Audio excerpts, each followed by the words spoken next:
menurut Ki Hajar Dewantara bahwa kita itu sebagai guru itu sebagai menuntun siswa, kemudian sebagai contoh teladan, sebagai suatu pengertian ya Bapak Ibu. Jadi kita belajar dan kita kaitkan dengan teori kontrol tadi ya Bapak Ibu. Jadi disiplin itu adalah belajar mengontrol diri dengan menggali potensi kita. Agar apa? Agar kita mencapai tujuan yang baik.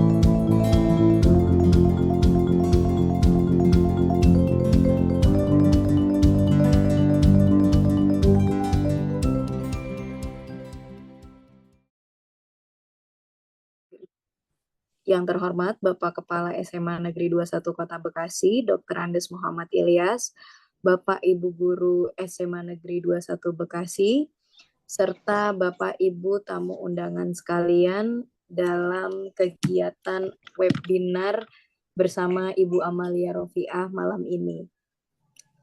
Assalamualaikum warahmatullahi wabarakatuh. Waalaikumsalam warahmatullahi wabarakatuh. Alhamdulillahirrabbilalamin, alhamdulillahirrabbilalamin, alhamdulillahirrabbilalamin. Selamat malam Bapak Ibu, salam sejahtera. Puji syukur marilah kita panjatkan kepada Allah Subhanahu wa taala, karena dengan rahmat berupa kesehatan dari Allah kita bisa berjumpa di webinar kali ini. Tak lupa sholawat serta salam semoga tetap tercurahkan kepada junjungan kita Rasulullah Shallallahu Alaihi Wasallam. Sekali lagi saya ucapkan selamat datang kepada seluruh peserta webinar aksi nyata dalam tema menyebarkan pemahaman dan penerapan pengalaman budaya positif yang nantinya akan disampaikan langsung oleh Ibu Amalia Rofiah, SSI, MPD. Sebelumnya, perkenalkan saya Ana Zulfasari, saya akan memandu kegiatan webinar pada malam ini sebagai moderator. Tujuan diskusi pada hari ini adalah sebagai bentuk aksi nyata dalam program calon guru penggerak yang sedang dilakukan oleh Ibu Amalia Rofiah. Agar diskusi kita berjalan dengan lancar, maka dibuka gitu terlebih dahulu oleh Bapak Kepala SMA Negeri 21 Kota Bekasi, Dr. Andes Muhammad Ilyas sebagai pengantar diskusi malam ini. Kepada Bapak Dr. Andes Muhammad Ilyas, dipersilakan. Assalamualaikum warahmatullahi wabarakatuh. Waalaikumsalam warahmatullahi wabarakatuh. Iya. Subhanakallah wa bihamdika asyhadu an la ilaha illa anta astaghfiruka wa atubu ilaik. Subhanallah walhamdulillah wa la ilaha illallah wallahu akbar la haula wa la quwwata illa billahil aliyyil azim. Yang terhormat para guru yang sudah menjadi peserta aksi nyata Bu Amel ya, terutama dalam penyebaran budaya positif lah gitu ya, yang sudah meluangkan waktu di daring ini. Mudah-mudahan apa yang diberikan oleh Bapak Ibu itu menjadi amal soleh buat kita semua. Amin. Ya Allah ya Rabbal Alamin. Terima kasih kepada moderator dan Bu Amel dan semuanya yang sudah hadir di webinar ini. Perkenankan saya sebagai pimpinan untuk memberikan sambutan sekaligus nanti membukanya. Yang pertama yang ingin saya sampaikan bahwa menurut Ki Hajar Dewantara bahwa kita itu sebagai guru itu sebagai menuntun siswa, kemudian sebagai contoh teladan, kemudian sebagai membangun karsa, dan yang terakhir sebagai pendorong agar siswa itu bisa berinisiatif, mengembangkan dirinya, ya, untuk berkontribusi dalam pendidikan. Itu yang terpenting. Nah, mengenai budaya positif, itu tentu saja budaya positif di lingkungan sekolah kan banyak. Itu misalkan budaya malu kalau kita terlambat, malu kalau kita tidak upacara, malu kalau kita tidak membuat administrasi atau perangkat. Hal itu juga itu sebagai guru itu ya harus menjadi suri tauladan bagi anak. Malu kalau kita membuang sampah di mana saja, malu kalau kita itu apa namanya itu tidak menjaga kebersihan. Nah, itu kita menjadi contoh, membangun karsa, kemudian mendorong bagi anak agar mengembangkan potensi dirinya. Berikutnya tentu saja dari mendorong agar berinisiatif itu kita itu kan harus membangun karakter-karakter yang apa kemampuan yang ada di itu ya kan, potensi anak itu ya berpikir kritis, kemudian berpikir inovasi, kemudian berkolaborasi, berkomunikasi, itu juga harus didorong kemampuan-kemampuan anak itu seperti itu. Jadi sekali lagi intinya Bapak ingin ini dari Bu Amel itu sebagai contoh, itu timbul Bu Amel yang lainnya. Karena sekali lagi nanti kalau ya kalian itu kan bakal jadi pimpinan. Kalau tidak menjadi guru penggerak, nanti Kota Bekasi itu akan diseret oleh kepala sekolah yang dari luar. Jadi siapa lagi kita itu? Karena kalau kepala sekolah dari luar itu banyak kekurangan-kekurangannya, termasuk Bapak itu tidak terlalu fokus gitu ya. Jadi ini harus Bu Amel itu sebagai cikal bakal, yang lainnya itu harus, nah Bu Amel itu sebagai contoh teladan, juga membangun, mendorong kepada guru-guru yang lain, ya, agar guru yang lain itu yang mengikuti jejak Bu Amel, itu ya. Jadi intinya gitu saja, barangkali terima kasih kepada Bu Amel yang saya sebagai pimpinan itu berharap selalu menularkan ya kemampuan Bu Amel, terutama nanti membimbing guru-guru agar ikut mengikuti jejak Bu Amel, yaitu sebagai calon guru penggerak. Karena itu dengan ucapan Bismillahirrahmanirrahim, kegiatan webinar aksi nyata, terutama dalam penyampaian apa Bu Amel? Daya positif Pak, penerapan Daya positif penerapan seperti itu, saya sebagai pimpinan dengan ucapan Bismillahirrahmanirrahim nyatakan resmi dibuka. Terima kasih, mohon maaf. Wassalamualaikum warahmatullahi wabarakatuh. Dan selanjutnya kepada semua peserta, Bapak bukan apa-apa, izin lab sedang sakit. Mohon doanya saja ya Bu Amel, kawan-kawan ya. Assalamualaikum warahmatullahi wabarakatuh. Waalaikumsalam warahmatullahi wabarakatuh. Terima kasih kepada Bapak Dr. Andes Muhammad Ilyas. Insya Allah kita doakan semua di sini Pak, Bapak diberikan kesembuhan, kesehatan yang barokah, serta selalu diberikan semangat terus untuk membimbing kami di SMA Negeri 21 Bekasi. Amin, Allah ya Rabbal Alamin, amin, amin. Terima kasih doanya ya, izin lab ya semuanya ya. Iya, mangga Bapak, mangga Pak, sehat-sehat Pak. Amin, amin. Ya, baik.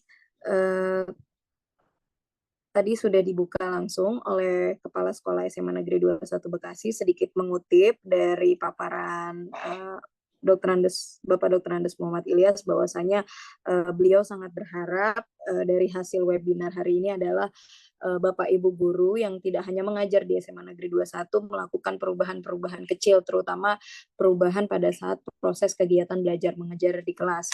Tidak lagi teacher center, melainkan sudah mulai student center gitu. Dengan tadi ada warna gitu, warna yang diberikan warna. Jadi guru memberikan warna kepada siswa untuk menggali minat dan potensi siswa agar semakin optimal. Kalau yang sebelumnya mungkin terpendam, terkubur ya, semoga nanti siswa-siswa kita semua semakin tercerahkan gitu, terutama nanti melalui program dari calon guru penggerak yang akan langsung diberi pengimbasan oleh Ibu Amalia. Mungkin langsung saja, karena ini sudah mau mendekati waktu tidur malam ya Bapak Ibu ya, biar lebih cepat gitu kan, ikan cepat, ikan gabus semakin cepat, semakin bagus. Langsung saja kita paparkan diskusi hari ini dengan tema menyebarkan pemahaman dan penerapan pengalaman budaya positif oleh Ibu Amalia Rofiah, SSI MPD. Saya silakan. Ya, baik. Terima kasih Ibu Ana selaku moderator. Suara saya terdengar jelas, Bapak Ibu semuanya. Ya, alhamdulillahirrahmanirrahim. Assalamualaikum warahmatullahi wabarakatuh. Salam sehat dan bahagia. Selamat malam, Bapak Ibu hebat semuanya, sahabat-sahabat hebat saya dari berbagai sekolah, ya, Bapak Ibu. Sebelumnya saya ingin mengucapkan terima kasih banyak atas partisipasi dari Bapak Ibu hebat semuanya. Kelonggaran waktu Bapak Ibu sangat-sangat saya syukuri. Terima kasih banyak. Alhamdulillah, jazakumullah khairan. Izinkan saya sebelum menyampaikan materi, saya ingin menyapa terlebih dahulu kepada Bapak Dr. Andes Muhammad Ilyas yang sedang sakit. Mudah-mudahan Bapak selalu diberi kesehatan. Terima kasih banyak atas support dan dukungannya dari Bapak Kepala Sekolah serta teman-teman, sahabat, Bapak Ibu guru hebat semuanya. Kemudian saya ingin mengucapkan salam hormat saya juga. Terima kasih banyak kepada Bapak Andi Ruhandi selaku Kepala SMA Al-Mubarok beserta jajarannya dan Bapak Ibu guru SMA Al-Mubarok yang sudah berkenan untuk hadir di webinar saya dalam pengimbasan aksi nyata tentang penerapan budaya positif di sekolah. Kemudian di sini juga ada sahabat saya jauh dari Sumatera, Ibu Eriska Cesaria. Terima kasih banyak sudah berkenan hadir dari SMA 1 Teluk Gelam, Kabupaten Ogan Komering Ilir, Sumatera Selatan. Dan tak lupa yang selalu saya banggakan, Ibu pengajar praktik saya, Ibu Sahria Apriani, yang selalu mensupport dan mendukung saya dari awal pendidikan hingga nanti akhir. Kami sama-sama berjuang, mudah-mudahan selalu diberi kemudahan dan kelulusan. Serta Bapak Ibu hebat semuanya, rekan-rekan saya di SMA Negeri 21 Kota Bekasi yang selalu mendoakan, mensupport, mendukung saya tidak hentinya. Terima kasih banyak sudah meluangkan waktunya untuk mendengarkan sedikit pemahaman dan penerapan yang sudah saya coba terapkan di tempat saya bertugas terkait dengan budaya positif. Untuk itu saya mohon izin share screen Bapak Ibu.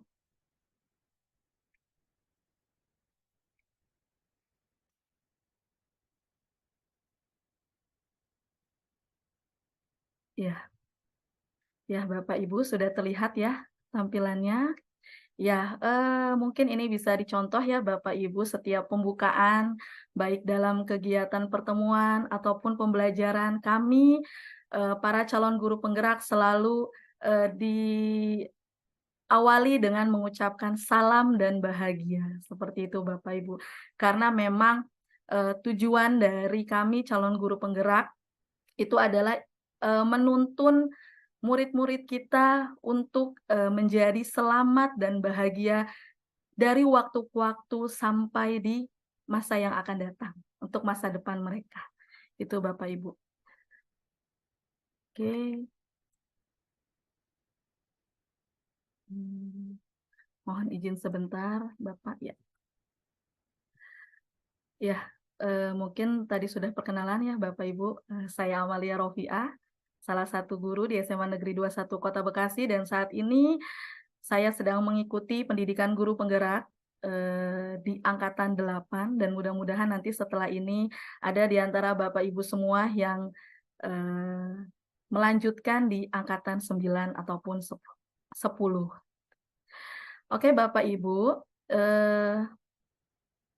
ya mungkin untuk di awal ya Bapak Ibu, di awal pemahaman terkait dengan penerapan budaya positif, saya ingin sedikit memberikan pertanyaan pemantik ya. Mungkin pertanyaan pemantik ini Bapak Ibu juga sudah sering ya menerapkannya di pembelajaran Bapak Ibu untuk mengingat kembali ya Bapak Ibu dan mengetahui seberapa pemahaman dari peserta, seperti itu. Mungkin pertanyaan pemantik yang pertama bisa Bapak Ibu jawab sendiri saja di dalam hati ya Bapak Ibu. terkait dengan penerapan budaya positif di sekolah. Yang pertama adalah hukuman, ya Bapak Ibu. Kalau kita bicara tentang penerapan budaya positif, itu pasti nanti kaitannya dengan hukuman. Nah, menurut pemahaman Bapak Ibu, apakah hukuman dapat mendisiplinkan anak? Apakah Bapak Ibu setuju atau tidak setuju tentang pernyataan ini? Nah, mangga silakan Bapak Ibu renungkan dan jawab di dalam hati Bapak Ibu masing-masing. Kemudian, apakah pemberian hukuman dengan hal positif seperti membaca atau membersihkan halaman sekolah itu dapat meningkatkan disiplin anak? Nah, apakah Bapak Ibu setuju atau tidak setuju dengan pernyataan ini? Karena ini adalah keseharian yang kita jumpai atau bahkan kita lakukan ya Bapak Ibu ketika kita menerapkan budaya disiplin di sekolah ya Bapak Ibu. Kemudian memberi penghargaan. Nah, saya yakin di sini Bapak Ibu hebat semuanya pernah memberi penghargaan kepada murid-murid kita. Nah, apakah memberi penghargaan dapat meningkatkan motivasi belajar anak? Nah, Bapak Ibu setuju atau tidak setuju? Nah, mungkin pemahaman sekarang yang ada di Bapak Ibu nanti bisa berubah ketika Bapak Ibu sudah menerima sedikit pemahaman materi tentang budaya positif dari saya. Oke, Bapak Ibu. Jadi di sini, di dalam budaya positif ya Bapak Ibu, ada konsep inti. Nah, jadi budaya positif sendiri itu memiliki 6 konsep inti ya Bapak Ibu. Konsep inti pertama adalah disiplin positif ya Bapak Ibu. Kemudian nilai-nilai kebajikan universal ya Bapak Ibu. Kemudian teori motivasi, hukuman, dan penghargaan. Kemudian ada keyakinan kelas, kemudian ada kebutuhan dasar manusia, kemudian ada restitusi, 5 posisi kontrol, dan ada segitiga restitusi. Dan mungkin di sini dari konsep inti yang tadi sudah Bapak Ibu simak, ada kalimat-kalimat atau kata-kata yang sudah familiar. Tapi mungkin ada juga kata-kata yang baru gitu ya Bapak Ibu gitu. Nah, nanti setelah saya sedikit memberikan penjelasannya akan mengetahui oh ternyata restitusi itu ini gitu ya Bapak Ibu.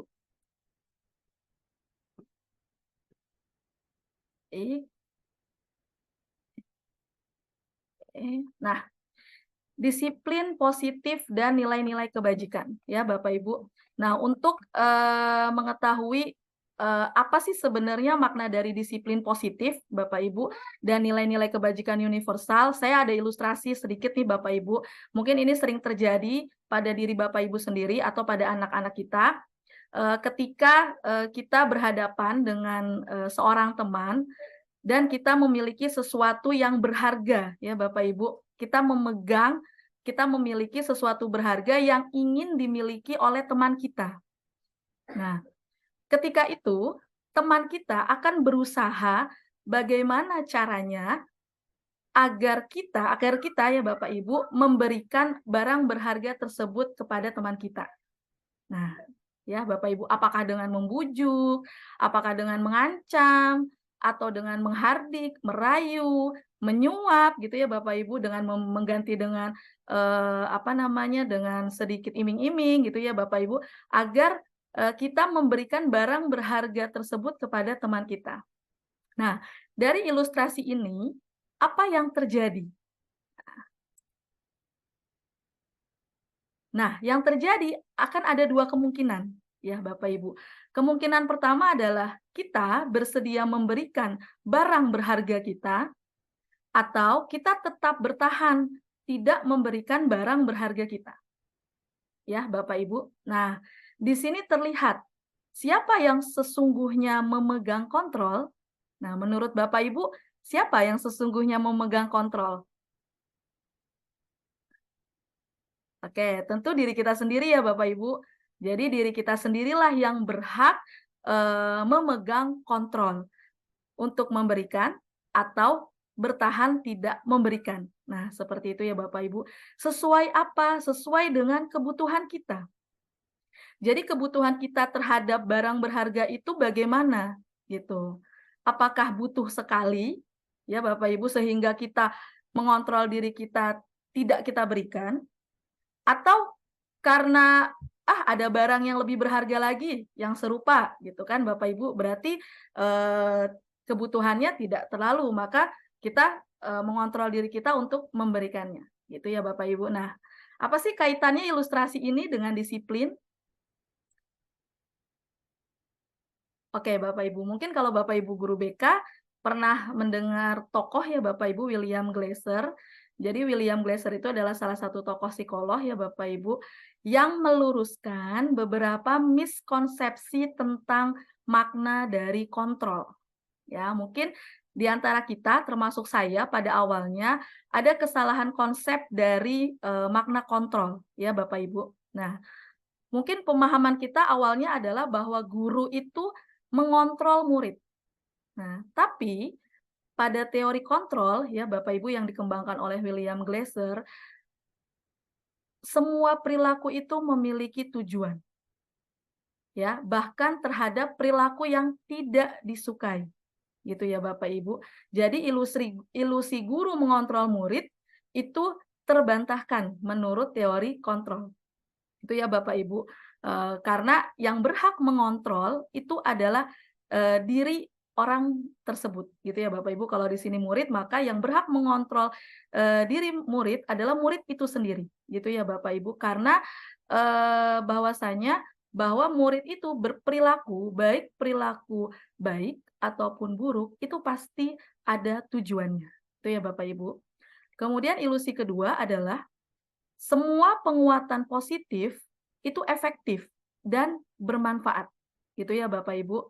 Nah, kenyataannya Bapak Ibu yang terjadi di lapangan dan itu dikuatkan oleh William Glasser di teori kontrol bahwa penguatan positif itu tidak selalu efektif dan bermanfaat. Gitu ya Bapak Ibu. Nanti di belakang mungkin akan terlihat kenapa kok penguatan positif itu tidak efektif dan bermanfaat. Karena penguatan positif menurut teori kontrol atau bujukan itu adalah bentuk-bentuk kontrol ya. Kalau bentuk-bentuk kontrol ya Bapak Ibu, sebuah bujukan itu efektif ketika yang dikontrol itu dia bersedia ya, bersedia untuk dikontrol. Tapi ketika dia tidak bersedia, ketika dia menolak, maka bujukan atau penguatan positif itu akan tidak bermanfaat atau tidak efektif. Seperti itu ya Bapak Ibu. Nah, kemudian ilusi yang berikutnya, kritik. Nah, mungkin kita di sini juga beberapa kali pernah ya Bapak Ibu melakukan kritik atau membuat merasa orang bersalah, orang merasa bersalah, ya. Kritik dan membuat orang merasa bersalah dapat menguatkan karakter. Nah, teori kontrol menyatakan bahwa kritik dan membuat rasa bersalah pada seseorang itu justru akan menuju pada identitas gagal. Gitu ya Bapak Ibu, justru akan membentuk identitas atau murid kita ke arah gagal gitu ya Bapak Ibu. Nah, kemudian orang dewasa memiliki hak untuk memaksa. Nah, kita sebagai guru orang dewasa itu mungkin banyak yang berpandangan bahwa kita punya hak untuk memaksa murid-murid kita, memaksa anak. Tapi menurut William Glasser, teori kontrol menyatakan bahwa perilaku memaksa itu tidak akan efektif untuk jangka waktu panjang. Mungkin untuk jangka waktu pendek dia akan memberikan efektif, tapi untuk jangka waktu panjang tidak. Justru akan menimbulkan hubungan permusuhan. Ya, Bapak Ibu. Nah, ini sedikit beberapa miskonsepsi yang diluruskan melalui teori kontrol atau teori pilihan ya, Bapak Ibu. Untuk membawa kita kepada konsep inti dari budaya positif yang disiplin diri atau disiplin positif. Nah, Bapak Ibu, di sini ada kita ya Bapak Ibu setelah mengetahui ini kita akan merubah cara pandang kita ya Bapak Ibu dari stimulus respon ya Bapak Ibu memberikan rangsangan kemudian direspon oleh anak itu menjadi teori kontrol atau teori pilihan sehingga nanti akan timbul siapa sih sesungguhnya yang memiliki kontrol gitu ya Bapak Ibu. Mungkin ketika Bapak Ibu menerapkan stimulus respon, kita akan mencoba mengubah orang yang kita beri stimulus itu akan berpandangan sama dengan kita. Jadi merespon hal yang sama dengan apa yang kita harapkan. Tapi nanti di teori kontrol ya Bapak Ibu atau pilihan, itu kita berusaha memahami pandangan orang lain. Gitu ya Bapak Ibu. Jadi cara pandang kita sudah mulai dirubah ya Bapak Ibu, tidak memaksakan orang untuk berpandangan sama dengan kita, tapi kita memahami pandangan orang lain. Gitu ya Bapak Ibu. Kemudian ketika sebelumnya kita menganggap bahwa perilaku buruk itu adalah suatu kesalahan. Nah, tapi sekarang kita coba mulai merubah ya Bapak Ibu bahwa semua perilaku itu punya tujuan. Baik itu perilaku baik, ya tentu pastinya, ataupun perilaku buruk, itu pasti punya tujuan. Mungkin kalau perilaku buruk itu kita bisa katakan sebagai alasan, gitu ya Bapak Ibu. Alasan kenapa seseorang itu melakukan perilaku yang tidak baik, gitu ya Bapak Ibu. Kemudian kita mulai mencoba merubah, kalau orang lain bisa mengontrol saya, nah kita coba merubah nih cara pandangnya. Hanya kita ya Bapak Ibu yang bisa mengontrol diri kita. Nah, nanti tujuannya apa sih? Kenapa kok cuman kita yang bisa mengontrol diri kita, gitu ya Bapak Ibu? Orang lain tidak bisa mengontrol kita, atau kita tidak bisa mengontrol orang lain, gitu ya Bapak Ibu. Nah, kemudian kalau biasanya Bapak Ibu kita dalam menerapkan budaya positif atau disiplin, ada unsur pemaksaan, ya, atau bujukan, gitu ya Bapak Ibu. Nah, tapi nanti dengan teori kontrol atau teori pilihan beserta teori yang lainnya, itu adalah kita melakukan kolaborasi, ya Bapak Ibu, untuk menciptakan pilihan-pilihan baru. Jadi untuk menyelesaikan masalah, ya Bapak Ibu, baik antara kita dengan murid ataupun antara kita dengan rekan guru, itu adalah dengan cara kolaborasi, tidak lagi dengan pemaksaan atau dengan bujukan, gitu ya Bapak Ibu. Nah, ketika kita melakukan stimulus respon, itu pasti akan ada yang beranggapan saya menang, Anda kalah, atau sebaliknya, gitu ya Bapak Ibu. Tapi nanti melalui teori kontrol atau teori pilihan itu adalah antara kita ya Bapak Ibu yang berkolaborasi itu adalah sama-sama menang, seperti itu. Sama-sama menang. Kita guru menang, berhasil mencapai tujuan anak, anak pun juga berhasil menyelesaikan masalahnya, gitu ya Bapak Ibu. Jadi positif, sama-sama positif yang didapatkan dari kita guru dengan anak, gitu ya Bapak Ibu. Oke. Selanjutnya, nah kita mulai nih Bapak Ibu ke apa sih itu disiplin? Nah, coba ada nggak Bapak Ibu yang mau sharing apa itu disiplin? Menurut pemahaman Bapak Ibu saat ini, mungkin Bapak Ibu bisa memberikan pendapatnya di kolom chat atau ada yang mau menyampaikan langsung, mangga kepada Bapak Ibu. Apa itu disiplin? Mungkin kalau disiplin itu kaitannya dengan kepatuhan ya Bapak Ibu, dengan peraturan, dengan keharusan untuk mengikuti suatu peraturan yang sudah diterapkan gitu ya Bapak Ibu. Oke. Tapi bahwasanya ya Bapak Ibu, pengertian disiplin atau arti dari disiplin itu sendiri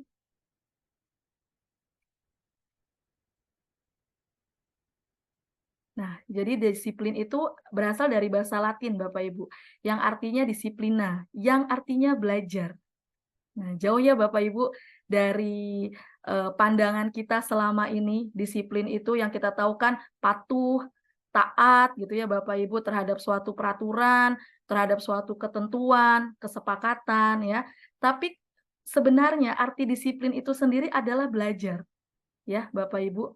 Nah, disiplin diri itu membuat orang menggali potensinya. Jadi belajar menggali potensinya untuk menuju sebuah tujuan. Ya, tujuan apa yang dia hargai, apa yang dia yakini. Gitu ya Bapak Ibu. Sedangkan dalam budaya kita, keseharian kita selama ini, disiplin itu berubah menjadi sesuatu yang dilakukan seseorang untuk mendapatkan kepatuhan. Gitu ya Bapak Ibu. Cenderung menjadi ketidaknyamanan. ya. Padahal tujuan awalnya ya Bapak Ibu berdasarkan dari definisinya belajar gitu ya Bapak Ibu. Belajar itu kan sesuatu perubahan yang positif gitu ya Bapak Ibu. Bukan sesuatu yang tidak nyaman, yang tidak disukai gitu ya Bapak Ibu. Nah, jadi agak bergeser nih di pemahaman kita selama ini ya. Jadi disiplin itu adalah belajar ya Bapak Ibu. Belajar bagaimana kita, murid kita itu bisa menggali kekuatan kita, potensi kita untuk menuju sesuatu ya Bapak Ibu, menuju tujuannya. Di mana tujuannya itu adalah sesuatu yang dihargai dan diyakini gitu. Tentunya pasti yang mulia ya Bapak Ibu tujuannya. Nah, itu pengertian disiplin ya Bapak Ibu yang sebenarnya. Nah, makna disiplin kalau misalkan dibuat sebagai suatu pengertian ya Bapak Ibu, jadi kita belajar dan kita kaitkan dengan teori kontrol tadi ya Bapak Ibu. Jadi disiplin itu adalah belajar mengontrol diri dengan menggali potensi kita. Agar apa? Agar kita mencapai tujuan yang baik. Ya. Tujuan baik yaitu sesuatu yang menjadi seseorang yang kita inginkan. Seseorang yang diinginkan murid kita, ya. Berdasarkan nilai-nilai yang mereka hargai. Berdasarkan nilai-nilai yang kita hargai. Nah, nilai-nilai yang kita hargai ini, Bapak Ibu, kita kenal dengan nilai kebajikan. Ya, Bapak Ibu, nilai kebajikan. Nah, muncul nih Bapak Ibu kalimat baru, nilai kebajikan. Apa sih nilai kebajikan ya, Bapak Ibu? Oke, nah, jadi nilai-nilai kebajikan itu adalah sifat-sifat positif yang ada pada diri manusia, gitu ya Bapak Ibu, yang merupakan tujuan mulia yang ingin dicapai setiap individu. Saya yakin setiap manusia, setiap individu pasti punya tujuan yang baik, punya tujuan yang mulia, gitu ya Bapak Ibu. Dan tentunya ini adalah sifat-sifat yang positif, tidak mungkin bertujuan ke yang hal negatif, gitu ya Bapak Ibu. Nah, nilai-nilai kebajikan untuk saat ini Bapak Ibu di dunia pendidikan kita, karena kita sudah mengimplementasikan kurikulum merdeka, maka nilai-nilai kebajikan dan tujuan-tujuan yang mulia yang kita harapkan sebagai guru itu ada pada murid kita dan juga ada pada kita ya Bapak Ibu sebagai guru, itu adalah profil pelajar Pancasila. Sebenarnya banyak Bapak Ibu guru nilai-nilai kebajikan, Bapak Ibu bisa membrowsing ya di sumber-sumber mana itu banyak, tapi di sini nilai-nilai kebajikan yang mungkin diutamakan gitu ya Bapak Ibu tercermin di diri kita sebagai seorang guru, di murid-murid kita itu adalah profil pelajar Pancasila ya Bapak Ibu, ada beriman, bertakwa, berakhlak mulia, mandiri, bernalar kritis, berkebinekaan global, bergotong royong, dan kreatif gitu ya Bapak Ibu. 6 dimensi profil pelajar Pancasila. Nah, jadi nanti tujuan kita ya Bapak Ibu dalam penerapan budaya positif ini adalah agar kita sebagai guru, murid-murid kita itu memiliki cerminan dari profil pelajar Pancasila.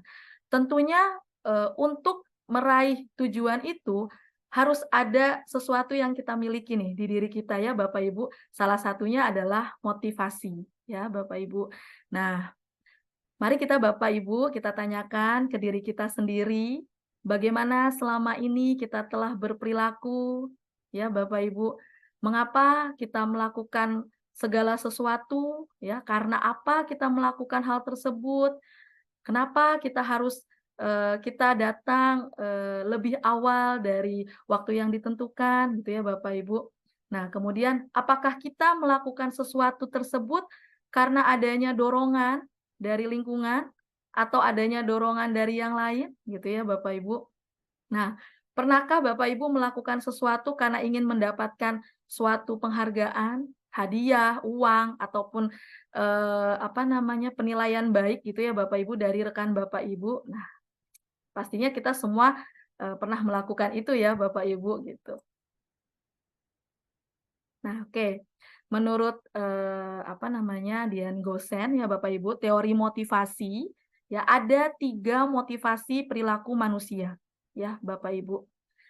Yang pertama adalah motivasi untuk menghindari ketidaknyamanan atau hukuman. Nah, menghindari hukuman. Jadi kita melakukan sesuatu karena kita menghindari untuk mendapatkan hukuman, ya. Kemudian motivasi yang kedua mendapatkan imbalan. Nah, jadi kita melakukan sesuatu karena ada iming-imingnya gitu ya Bapak Ibu. Ada imbalan yang akan kita dapatkan kalau kita melakukan hal tersebut, ya. Dan yang ketiga adalah kita termotivasi untuk menjadi orang yang kita inginkan ya Bapak Ibu, dan menghargai diri sendiri dengan nilai-nilai yang mereka percaya, murid-murid kita percayai. Nah, dari 3 motivasi perilaku manusia ini, kemungkinan setiap orang ya Bapak Ibu, baik kita guru maupun siswa itu pernah ketiga-tiganya ya Bapak Ibu. Nah, tapi untuk poin yang ketiga, nah, mungkin sebagian besar sudah ya Bapak Ibu melakukan sesuatu untuk dirinya, ya untuk dirinya agar dirinya itu memiliki nilai-nilai yang sudah diyakini, ya menghargai dirinya sendiri. Nah, saya yakin Bapak Ibu yang ada di room virtual ini motivasinya sudah berada di poin ketiga. Karena jika Bapak Ibu sudah berada di poin ketiga, maka motivasi yang ada pada diri Bapak Ibu itu adalah motivasi internal, motivasi yang muncul dari diri Bapak Ibu sendiri atau diri murid kita sendiri, gitu ya Bapak Ibu. Nah, harapannya adalah Bapak Ibu, murid-murid kita dalam berperilaku, dalam berpikir, dalam berkata, ya Bapak Ibu, itu termotivasi dari dirinya sendiri, gitu ya Bapak Ibu. Bukan karena ada hukuman, bukan karena ada imbalan atau penghargaan, tapi karena keinginan dari dirinya sendiri, karena dirinya menghargai dirinya sendiri. Nah, ini yang diharapkan. Dan pastinya ini bukan hal yang mudah ya Bapak Ibu, dan bukan hal yang spontan atau butuh waktu yang singkat, tapi ini butuh proses gitu ya Bapak Ibu untuk memunculkan motivasi internal. Nah, kaitannya dengan kurikulum merdeka ya Bapak Ibu, kenapa kita sebagai guru ya Bapak Ibu diharapkan dapat menuntun ya menjadi among kepada anak-anak kita agar anak-anak kita, murid-murid kita itu melakukan sesuatu itu atas dasar keinginannya sendiri, ya, motivasi internal tadi.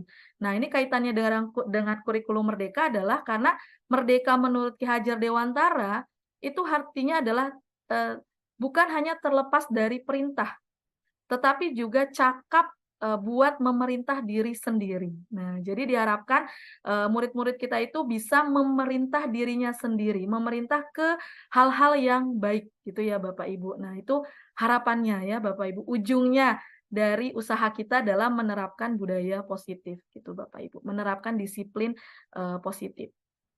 Oke. Nah, kaitannya dengan penerapan disiplin, pastinya kita akan berhadapan dengan yang namanya hukuman dan penghargaan, ya. Tadi sudah dijelaskan bahwasanya hukuman dan penghargaan itu pasti menjadi salah satu alasan munculnya motivasi. Tapi motivasinya itu dari luar ya Bapak Ibu. Nah, ini dampak positifnya ya Bapak Ibu dari hukuman dan penghargaan, yaitu bahwa hukuman dan penghargaan memang bisa memunculkan motivasi ya, tapi pastinya ada dampak negatif gitu ya Bapak Ibu.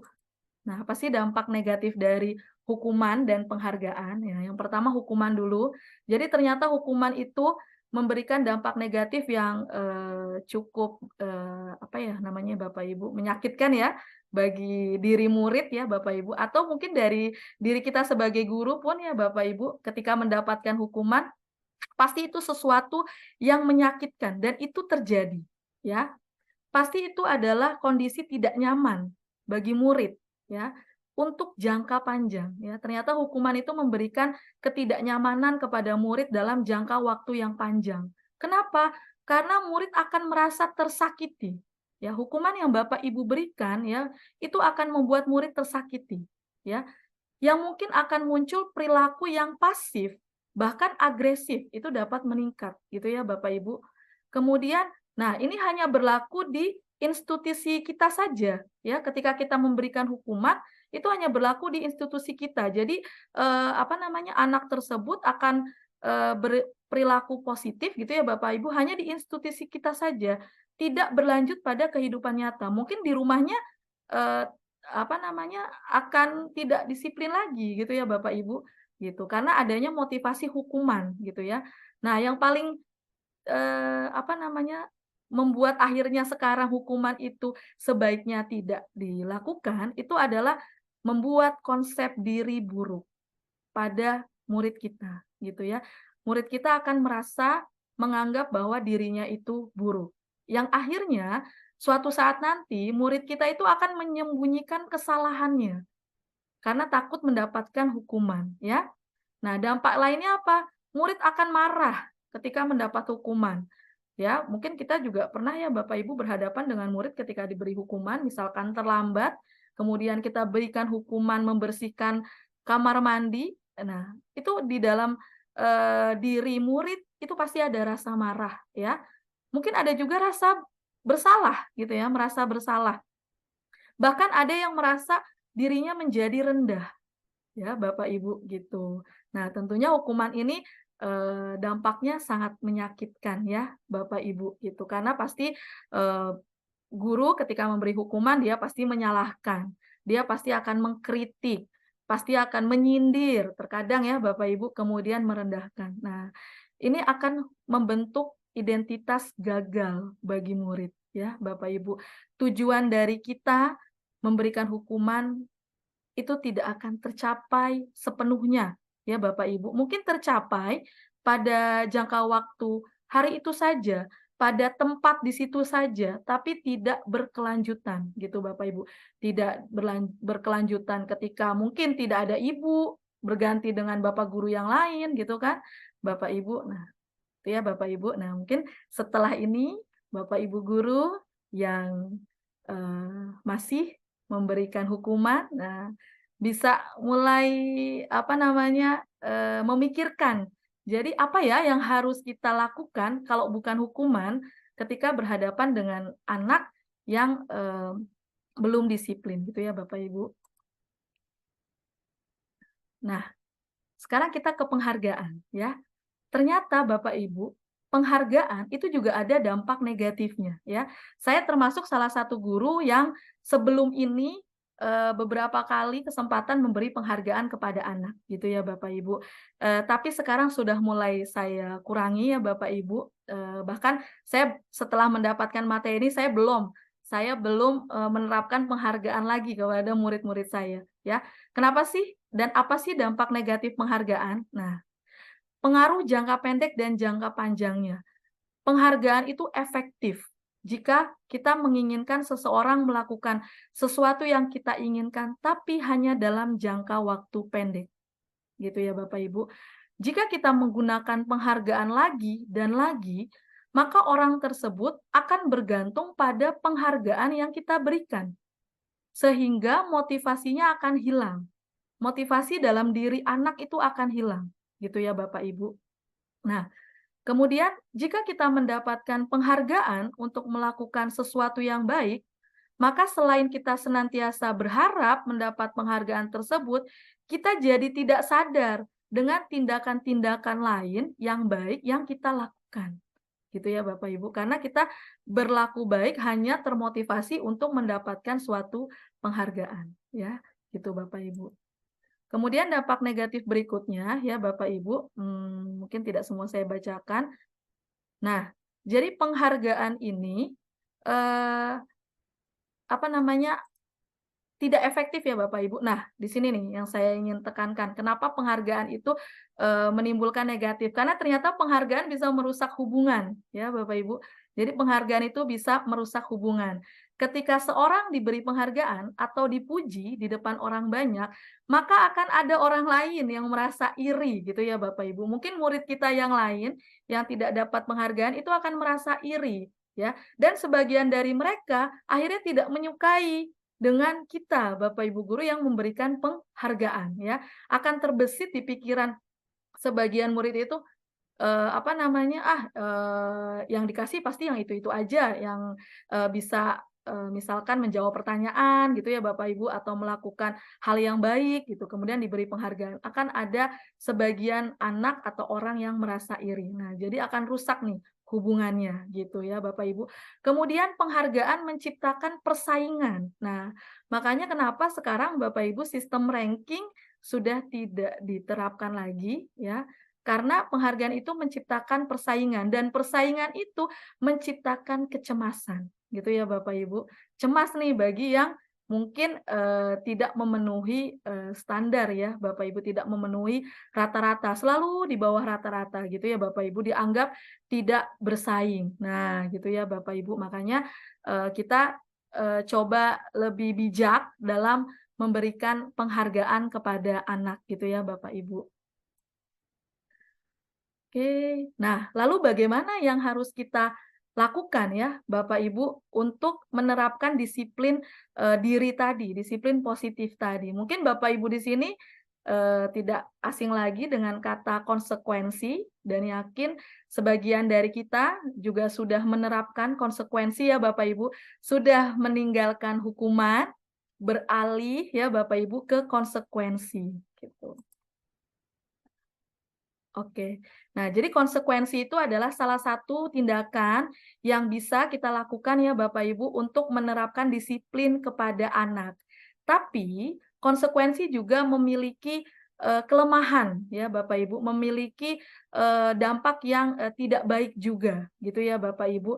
Nah memang cara konsekuensi ini itu bisa merubah identitas gagal ketika kita memberikan hukuman ya, karena dengan konsekuensi identitas atau tujuan yang diharapkan oleh Bapak Ibu dan anak itu bisa ke arah sukses gitu ya Bapak Ibu. Tapi ada kelemahannya ya. Kelemahannya adalah konsekuensi tentunya membuat anak merasa tidak nyaman dalam jangka waktu pendek. Misal ketika ada anak yang terlambat masuk kelas dalam pelajaran kita, kemudian ada konsekuensi yang sudah disepakati bahwasanya anak yang terlambat masuk menerima konsekuensi tidak ikut pelajaran kita, gitu ya Bapak Ibu. Nah, ini akan membuat anak merasa tidak nyaman, atau mungkin konsekuensinya Bapak Ibu menerapkan istirahatnya ya Bapak Ibu, karena telat masuk, akhirnya istirahatnya anak tersebut tidak mendapatkan hak istirahatnya. Nah, ya, karena konsekuensi bisa juga membuat kehilangan hak ya, dibuat tidak nyaman, haknya hilang gitu ya Bapak Ibu. Nah, bahkan ada yang merasa diasingkan sementara gitu ya Bapak Ibu gitu. Nah, ini hal-hal negatif ya Bapak Ibu ketika kita menerapkan konsekuensi. Memang ada positifnya, anak jadi menghargai disiplin, kemudian mendorong anak agar mudah menyesuaikan diri, kemudian konsep diri yang terbentuk pada diri anak juga baik, anak juga belajar untuk mematuhi peraturan ya, tapi ternyata masih ada hal negatif yang dirasakan anak ketika mereka mendapatkan konsekuensi gitu ya Bapak Ibu. Nah, lalu apa cara yang lain yang lebih baik dari konsekuensi? Yaitu ada yang namanya restitusi. Nah, mungkin Bapak Ibu lainnya pernah mendengar atau mungkin baru mendengar pada malam hari ini ya Bapak Ibu terkait restitusi. Oke, saya percepat aja ya Bapak Ibu. Nah, jadi restitusi itu adalah salah satu cara atau proses yang bisa kita lakukan sebagai guru untuk menciptakan kondisi bagi murid untuk memperbaiki kesalahan mereka, sehingga mereka bisa kembali dalam kelompok mereka dengan karakter yang lebih kuat, lebih baik. Nah, ini lebih positif Bapak Ibu ya, proses restitusi ini. Oke, restitusi juga merupakan proses kolaboratif. Nah, jadi nanti penyelesaian masalah terhadap anak-anak kita ya Bapak Ibu yang mempunyai masalah dalam kehadiran, dalam keterlambatan, dalam disiplin berpakaian. Nah, itu kita terapkan secara kolaboratif. Jadi tidak sepihak dari guru kepada murid, tapi kita bekerja sama dengan murid untuk sama-sama mencari solusi dari masalah mereka, ya. membantu mereka untuk berpikir tentang mereka itu maunya seperti apa, ya.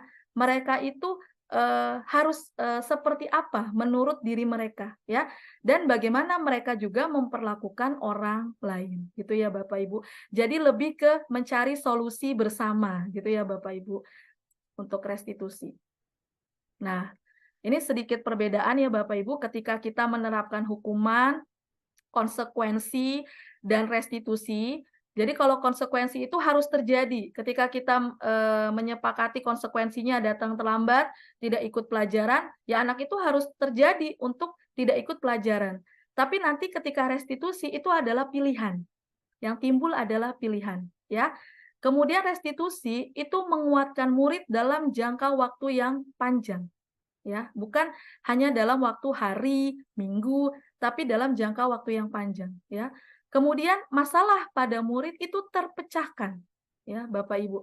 Karena kalau konsekuensi itu hanya bertahan dalam jangka waktu pendek, mungkin hanya hari itu, nanti besoknya melakukan lagi gitu ya Bapak Ibu. Kemudian murid belajar bertanggung jawab untuk perilakunya, ya. Nah, kemudian murid menghormati dirinya dan orang lain, ya. Kalau konsekuensi itu kecenderungan murid itu menghormati peraturan, ya. Tapi dengan restitusi itu murid belajar menghormati dirinya dan menghormati orang lain, gitu ya Bapak Ibu. Oke, ini ciri-ciri restitusi Bapak Ibu. Jadi restitusi itu bukan menebus kesalahan, tapi belajar dari kesalahan, ya. Dengan restitusi kita memperbaiki hubungan, ya. Di restitusi itu adalah sebuah pilihan, tawaran, bukan paksaan, ya. Restitusi menuntun untuk melihat ke dalam diri, ya, mencari kebutuhan dasar, ya Bapak Ibu. Restitusi diri itu dianggap cara yang paling baik, ya. Karena apa? Karena fokus pada karakter, bukan tindakan, ya. Karena fokus pada solusi, ya. Dan restitusi mengembalikan murid yang berbuat salah pada kelompoknya menjadi lebih baik dan lebih kuat. Gitu ya Bapak Ibu. Oke, itu ciri-ciri restitusi. Nah, Bapak Ibu, apa sih yang perlu kita lakukan sebelum melaksanakan restitusi ya? Nah, jadi Bapak Ibu nanti kalau mau menerapkan restitusi, Bapak Ibu melakukan hal ini dulu nih yang pertama. Yang pertama adalah keyakinan kelas. Nah, ya. Nah, mungkin sebagian dari Bapak Ibu sudah menerapkan keyakinan kelas atau mungkin baru mendengar. Saya biasanya kesepakatan kelas, Bu, bahkan peraturan kelas ya. Nah, jadi memang dasarnya awalnya itu adalah dari peraturan kelas, ya.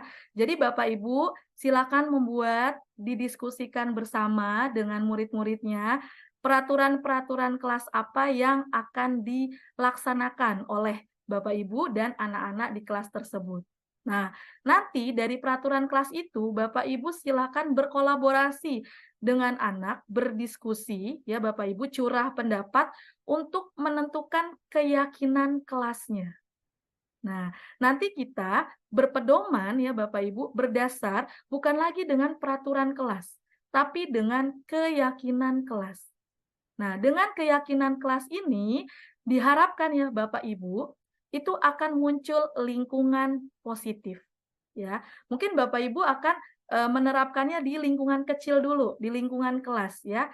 Dengan harapan kalau lingkungan sudah positif ya Bapak Ibu, maka di wilayah tersebut ya Bapak Ibu di sekolah kita akan tercermin budaya positif. Nah, ini Bapak Ibu yang sedang saya coba terapkan perlahan ya Bapak Ibu. Mungkin nanti Bapak Ibu bisa mulai mencoba esok hari ya Bapak Ibu yang sudah punya peraturan kelas, coba dibuat keyakinan kelas. Jadi nanti yang mengingatkan anak-anak itu bukan peraturan kelas, tapi keyakinan kelasnya gitu ya Bapak Ibu. Nah, keyakinan kelas ini tujuannya untuk mendukung motivasi intrinsik, motivasi internal dari diri anak-anak, supaya anak-anak itu memiliki nilai-nilai atau keyakinan-keyakinan ya Bapak Ibu. Nah, keyakinan inilah yang akan membuat anak itu mengikuti serangkaian peraturan-peraturan. Gitu ya Bapak Ibu. Oke. Nah, Ini Bapak Ibu, contoh ya Bapak Ibu, peraturan dengan keyakinan kelas. Bedanya apa? Jadi pertama Bapak Ibu bisa berdiskusi dengan anak-anak melalui curah pendapat, peraturan kelas apa yang akan dilaksanakan secara bersama. Kemudian Bapak Ibu hubungkan dengan nilai keyakinan yang akan didapati oleh anak ketika menjalankan peraturan tersebut. Contoh ya Bapak Ibu, hadir di kelas gitu ya atau di sekolah 15 menit sebelum pembelajaran dimulai. Nah, nilai keyakinan apa ya Bapak Ibu? Nah, mungkin di sini yang sudah diselipkan oleh Bapak Ibu ya, pastinya dalam bentuk nasihat, dalam bentuk motivasi bahwasanya kalau mengikuti peraturan pasti akan ada yang didapat nih gitu ya Bapak Ibu. Ketika kita dapat hadir di kelas lebih tepat waktu ya Bapak Ibu, bahkan lebih awal, itu diyakini akan muncul keyakinan pada anak tersebut itu menghormati orang lain, ya. Orang lain di sini adalah guru, gitu ya. Jadi anak-anak yang sudah hadir di kelas, ya Bapak Ibu, 5 menit atau 15 menit sebelum pelajaran dimulai, itu akan memiliki keyakinan menghormati orang lain, ya Bapak Ibu. Menghormati temannya, menghormati guru yang mengajar, dan keyakinan untuk berkomitmen. Nah, ya Bapak Ibu. Nah, kemudian misalkan jangan berlari di kelas atau koridor, ya Bapak Ibu. Nah, nilai keyakinan apa yang ditanamkan di anak-anak? Ternyata adalah nilai keamanan, kenyamanan, keselamatan, ya, yang akan didapat oleh anak itu sendiri ataupun oleh sekitarnya. Nah, bedanya ya Bapak Ibu ketika kita berpedoman pada keyakinan, karena keyakinan dengan peraturan ya Bapak Ibu mungkin kalau bisa lihat dari kalimatnya, kalau peraturan itu ada kata-kata yang negatif ya, kalimat negatif. Nah, ini Bapak Guru Bahasa Indonesia kalau salah mohon dikoreksi ya, kata dilarang. Kata dilarang gitu ya Bapak Ibu, jangan berlari. Ketika anak selalu ingat dengan kata dilarang, kata jangan berlari gitu ya Bapak Ibu, justru yang tercermin di anak malah melakukan gitu ya Bapak Ibu. Sama mungkin kita ke anak kita ketika mengeluarkan kata jangan atau dilarang, itu justru anak melakukan. Tapi ketika kita mengingatkan dengan keyakinan gitu ya Bapak Ibu, nah akan lebih diterima oleh anak gitu ya Bapak Ibu. Jadi mengingatkan ke hal yang positif gitu kepada anak gitu. Nah, jadi sekarang saya sudah mulai mencoba ya Bapak Ibu ketika menerapkan kepada anak saya misalkan keterlambatan atau apa namanya ketika pembelajaran mengobrol di kelas itu adalah saya dengan menanyakan keyakinannya gitu ya Bapak Ibu. Apa keyakinan yang apa namanya yang kamu dapatkan gitu ya Bapak Ibu ketika kamu melakukan ini gitu. Jadi lebih keyakinannya ya Bapak Ibu, kita arahkan kepada mereka ke keyakinannya gitu. Oke, nah selain keyakinan kelas nih Bapak Ibu, yang perlu Bapak Ibu lakukan sebelum melaksanakan restitusi, Bapak Ibu harus memahami kebutuhan dasar manusia. Ya Bapak Ibu, kebutuhan dasar kita, kebutuhan dasar rekan kita, guru-guru kita, apa saja sih kebutuhan dasar? Nah, kita tentunya butuh yang namanya kasih sayang dan rasa diterima ya. Murid-murid kita semuanya itu punya kebutuhan ini. Ingin diterima, ingin mendapatkan perhatian, ingin mendapatkan kasih sayang. Tapi biasanya di lapangan ya Bapak Ibu, karena apa namanya rutinitas kita yang padat gitu ya Bapak Ibu, pekerjaan kita yang banyak, ini kita melupakan bahwa murid kita butuh perhatian kita, murid kita butuh penerimaan dari kita ya Bapak Ibu. Kemudian ada penguasaan, ada kebebasan, ada kesenangan gitu ya Bapak Ibu. Nah, mungkin murid kita yang apa namanya ketika di kelas kita jumpai sedang kita menjelaskan ternyata apa namanya bermain dengan handphonenya gitu ya Bapak Ibu. Nah, mungkin ada kebutuhan dasar ya dari murid kita yang tidak terpenuhi ya. Diperhatikan bisa, kesenangan bisa gitu ya Bapak Ibu. Nah, ini yang harus kita pahami, kebutuhan dasar dari murid kita. Karena setiap murid Ya, orang itu melakukan sesuatu pasti ada tujuannya, pasti ada alasannya. Dan salah satunya adalahnya tidak terpenuhi kebutuhan dasarnya. Gitu ya Bapak Ibu. Nah, ini harus kita pahami. Nah, eh, yang kita perlukan sebelum menjalankan restitusi, kita harus menyadari posisi kontrol guru, ya Bapak Ibu. Nah, jadi ada 5 posisi kontrol guru. Yang pertama adalah guru sebagai penghukum, guru sebagai pembuat orang merasa bersalah, guru sebagai teman, guru sebagai pemantau, dan guru sebagai manajer. Nah, ya Bapak Ibu, diharapkan ya Bapak Ibu setelah Bapak Ibu mendapatkan pencerahan tentang budaya positif, tentang disiplin positif, kita sudah mulai menghindari berposisi sebagai penghukum atau pembuat merasa bersalah. Karena kedua posisi ini akan membuat identitas anak kita gagal. Dia akan merasa buruk ya Bapak Ibu, kondisi murid itu merasa dirinya semakin buruk gitu ya Bapak Ibu. Tapi kita bisa mulai mengawali ya Bapak Ibu dengan berposisi sebagai teman ya Bapak Ibu atau sebagai pemantau ya. Dan nantinya Bapak Ibu diharapkan yang baik ya Bapak Ibu kita sebagai manajer gitu ya Bapak Ibu.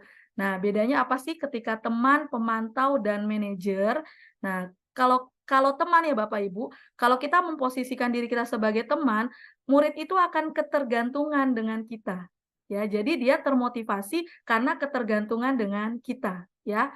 Nah, kalau pemantau ya Bapak Ibu, murid itu akan menyesuaikan diri, akan termotivasi kalau diawasi, ya. Tapi kalau tidak diawasi, ya dia akan kembali gitu ya Bapak Ibu melakukan kesalahannya, ya. Nah, tapi dengan kita memposisikan sebagai manajer, ya, maka kita akan berusaha menguatkan pribadi dari murid kita. Murid kita akan semakin kuat pribadinya, gitu ya Bapak Ibu. Nah, oke. Nah, ketika kita menjadi manajer, Bapak Ibu, memposisikan diri kita sebagai manajer untuk menyelesaikan masalah dengan anak-anak kita, maka kita akan menerapkan yang namanya restitusi. Ya, jadi restitusi itu adalah segitiga, ya Bapak Ibu, segitiga restitusi yang terdiri dari menstabilkan identitas, ya Bapak Ibu. Jadi 3 cara restitusi untuk menerapkan disiplin positif ya Bapak Ibu kepada anak-anak kita. Yang pertama adalah menstabilkan identitas ya Bapak Ibu. Yang kedua adalah memvalidasi kebutuhan. Dan yang ketiga adalah menanyakan keyakinan. Gitu ya Bapak Ibu. Nah, kita lihat apa sih yang bisa kita lakukan melalui restitusi. Nah, yang pertama, ketika Bapak Ibu berhadapan dengan murid-murid yang sedang mengalami masalah, ya.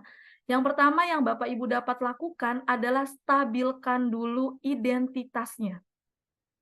Tujuannya untuk apa? Untuk membuat anak tidak merasa gagal karena berbuat salah, ya, tapi justru menjadi positif terhadap dirinya.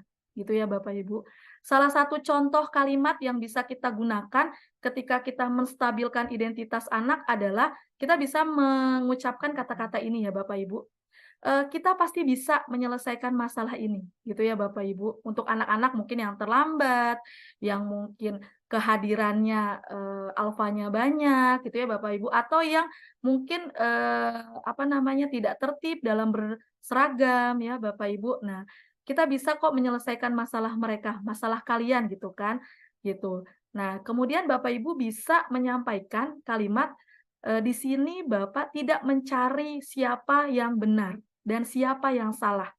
Tapi Bapak lebih tertarik ya, Bapak atau Ibu lebih tertarik untuk menyelesaikan masalah kalian, menyelesaikan masalah kamu. Nah, dengan kalimat ini kita berusaha menstabilkan identitas anak yang merasa bersalah. Gitu ya Bapak Ibu. Kemudian kita juga bisa menyampaikan kalimat bahwa tidak ada manusia yang sempurna gitu. Saya yakin kita juga ya Bapak Ibu sebagai guru juga pernah berbuat salah gitu ya Bapak Ibu. Nah, jadi kita stabilkan dulu identitasnya. Nah, setelah kita stabilkan identitasnya, nah kita pahami Bapak Ibu ya, kebutuhan mereka. mereka tuh butuh apa sih sehingga mereka melakukan kesalahan, sehingga mereka terlibat dalam masalah gitu ya Bapak Ibu, kebutuhan apa. Nah, ini kita validasi ya Bapak Ibu. Nah, kita validasi supaya murid itu juga mengenali kebutuhan mereka yang mereka ingin penuhi ketika melakukan kesalahan itu. Nah, kata-kata yang Bapak Ibu bisa pakai untuk memvalidasi kebutuhan itu adalah eh, kamu bisa saja kan melakukan hal yang lebih buruk, tapi kamu nyatanya tidak melakukan itu gitu ya Bapak Ibu. Atau Bapak Ibu bisa kamu pasti punya alasan kenapa kamu melakukan ini gitu ya. Bapak Ibu. Nah, ini ada beberapa kalimat ya Bapak Ibu yang bisa Bapak Ibu gunakan untuk memvalidasi kebutuhan mereka gitu ya. Maukah kamu belajar cara lain untuk mendapatkan kebutuhan kamu gitu kan? Gitu. Mungkin anak ya Bapak Ibu berantem, memukul gitu ya Bapak Ibu karena dia butuh penguasaan gitu ya Bapak Ibu atau butuh kesenangan ya. Kita sering jumpai ya Bapak Ibu anak-anak yang berkata misalkan memanggil bercanda dengan temannya dengan menyebutkan kalimat-kalimat atau kata-kata yang tidak baik gitu ya Bapak Ibu, menyebut nama orang tua, memanggil nama dengan nama orang tua gitu ya Bapak Ibu. Nah, kita bisa bertanya dengan mereka gitu ya. Pasti dia ada kebutuhan kesenangan yang ingin dia dapatkan dari dia bercanda dengan temannya ya. Nah, kita bisa mengarahkan Bapak Ibu, kamu bisa dengan cara yang lain untuk mendapat kesenangan itu gitu ya Bapak Ibu. Atau apakah kamu bisa melakukan dengan lebih baik besok lagi gitu. Ya Bapak Ibu, ini salah satu contoh aja ya Bapak Ibu, contoh kata-kata yang bisa Bapak Ibu katakan kepada anak-anak. Nah, yang terakhir nih Bapak Ibu, kenapa tadi sebelum restitusi Bapak Ibu buat dulu keyakinan dengan anak-anak. Nah, karena di dalam restitusi nanti Bapak Ibu akan menanyakan keyakinan kepada anak-anak ya. Anak-anak akan melihat kesalahannya ya dan dihubungkan dengan nilai-nilai kebajikan gitu ya Bapak Ibu. Nah, Bapak Ibu bisa bertanya, apa nilai yang kita percaya di kelas gitu ya Bapak Ibu. Kamu ingin jadi anak yang seperti apa gitu? Apa yang kamu rasakan ketika kamu melakukan itu? Kamu menjadi orang seperti apa ya Bapak Ibu? Nah, dari ketiga langkah ini ya Bapak Ibu, diharapkan anaklah, muridlah yang dapat menyelesaikan masalahnya. Gitu ya Bapak Ibu. Jadi murid yang kita tanya, jadi apa yang akan kamu lakukan? Gitu ya Bapak Ibu. Jadi timbulnya perubahan itu adalah dari diri mereka. Ya Bapak Ibu, solusi dari permasalahan yang mereka hadapin itu muncul dari diri mereka gitu.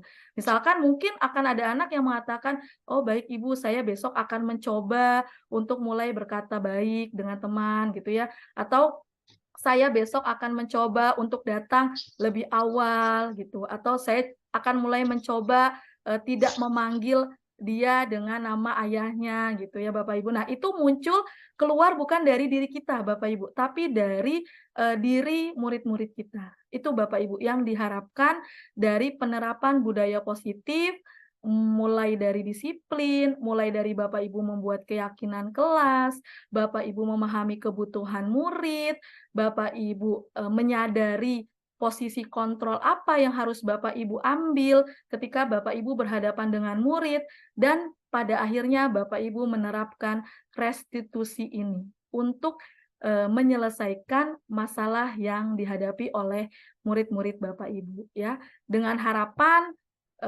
kita ya Bapak Ibu bisa menciptakan ya Bapak Ibu budaya positif atau lingkungan positif dulu ya Bapak Ibu ya di lingkungan kerja kita, di kelas, di sekolah yang nantinya mudah-mudahan bisa tercerminnya budaya positif gitu ya Bapak Ibu.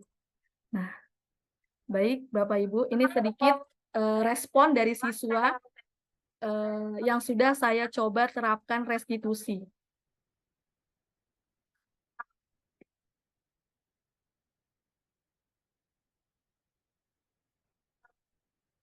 Dan saya juga merasa jauh lebih baik karena saya dapat mendiskusikan masalah saya dengan Bu Apel dan menyelesaikan masalah saya dengan baik tanpa memerlukan. Terima kasih. Ya, Bapak Ibu, itu sekilas respon dari siswa. Kebetulan dalam penerapan restitusi Bapak Ibu, saya memang tidak merekam ya Bapak Ibu karena pada saat itu dari anak tidak bersedia untuk direkam ya Bapak Ibu. Nah, jadi saya hanya meminta responnya ketika mereka difasilitasi oleh saya ketika mereka bermasalah, kemudian saya mencoba memfasilitasi dan respon dari mereka adalah mereka merasa ada yang merasa tidak dipojokkan, ada yang merasa tidak ada unsur kekerasan gitu ya Bapak Ibu. Ini sebagian kecil dari respon siswa yang sudah mendapatkan penerapan segitiga restitusi dari saya. Nah, ini respon yang lain. Ini karena rambutnya gondrong Bapak Ibu. Nah, rambutnya panjang. Guru yang memfasilitasi saya tadi. Guru yang memfasilitasi saya itu sangat baik dan saya tidak merasa dipojokkan sama sekali atas masalah yang saya perbuat sendiri. Ya. Nah, jadi tidak dipojokkan. Jadi responnya anak itu adalah ketika dia berbuat kesalahan itu merasa tidak dipojokkan gitu ya Bapak Ibu. Tapi kita kembalikan diri dia menjadi yang positif. Itu ya Bapak Ibu. Ini sebagian respon, dan ketika saya menerapkan restitusi itu saya tidak langsung ketika anak berbuat salah itu langsung saya tegur di tempat, itu tidak, tapi hanya saya ingatkan ya Bapak Ibu. Kemudian setelah pelajaran selesai, anak tersebut saya ajak ke kelas gitu, atau pada saat pulang sekolah gitu. Saya mencoba untuk tidak memanggil mereka atau menerapkan restitusi ini di jam istirahat, karena istirahat bagi saya adalah hak mereka. Jadi biasanya adalah setelah pulang sekolah itu saya panggil anaknya untuk bertemu dengan saya gitu ya Bapak Ibu. Saya ajak duduk, kemudian saya tanya kabarnya, gimana keadaan kamu? Nah, ini adalah salah satu restitusi yang saya terapkan ke anak yang datang terlambat, ya. Nah, ternyata mungkin kalau saya dengan sedikit emosi ya Bapak Ibu, saya tidak tahu alasan dia terlambat itu seperti apa. Tapi dengan restitusi, saya jadi menggali informasi. Karena saya meyakini setelah mendapatkan materi ini bahwa setiap perilaku itu punya alasannya. Dan ternyata kenapa dia terlambat, dia itu sebelumnya jatuh dan tangannya terluka gitu ya Bapak Ibu. Nah, tangannya terluka, kemudian perbannya lepas. Nah, gitu. Jadi ada butuh waktu untuk mengganti perban gitu. Makanya dia terlambat. Itu makanya ditunjukin lukanya. Jadi luka ada sedikit luka robek ya Bapak Ibu. Dan sebagian dari respon anak yang sudah saya coba terapkan adalah anak-anak merasa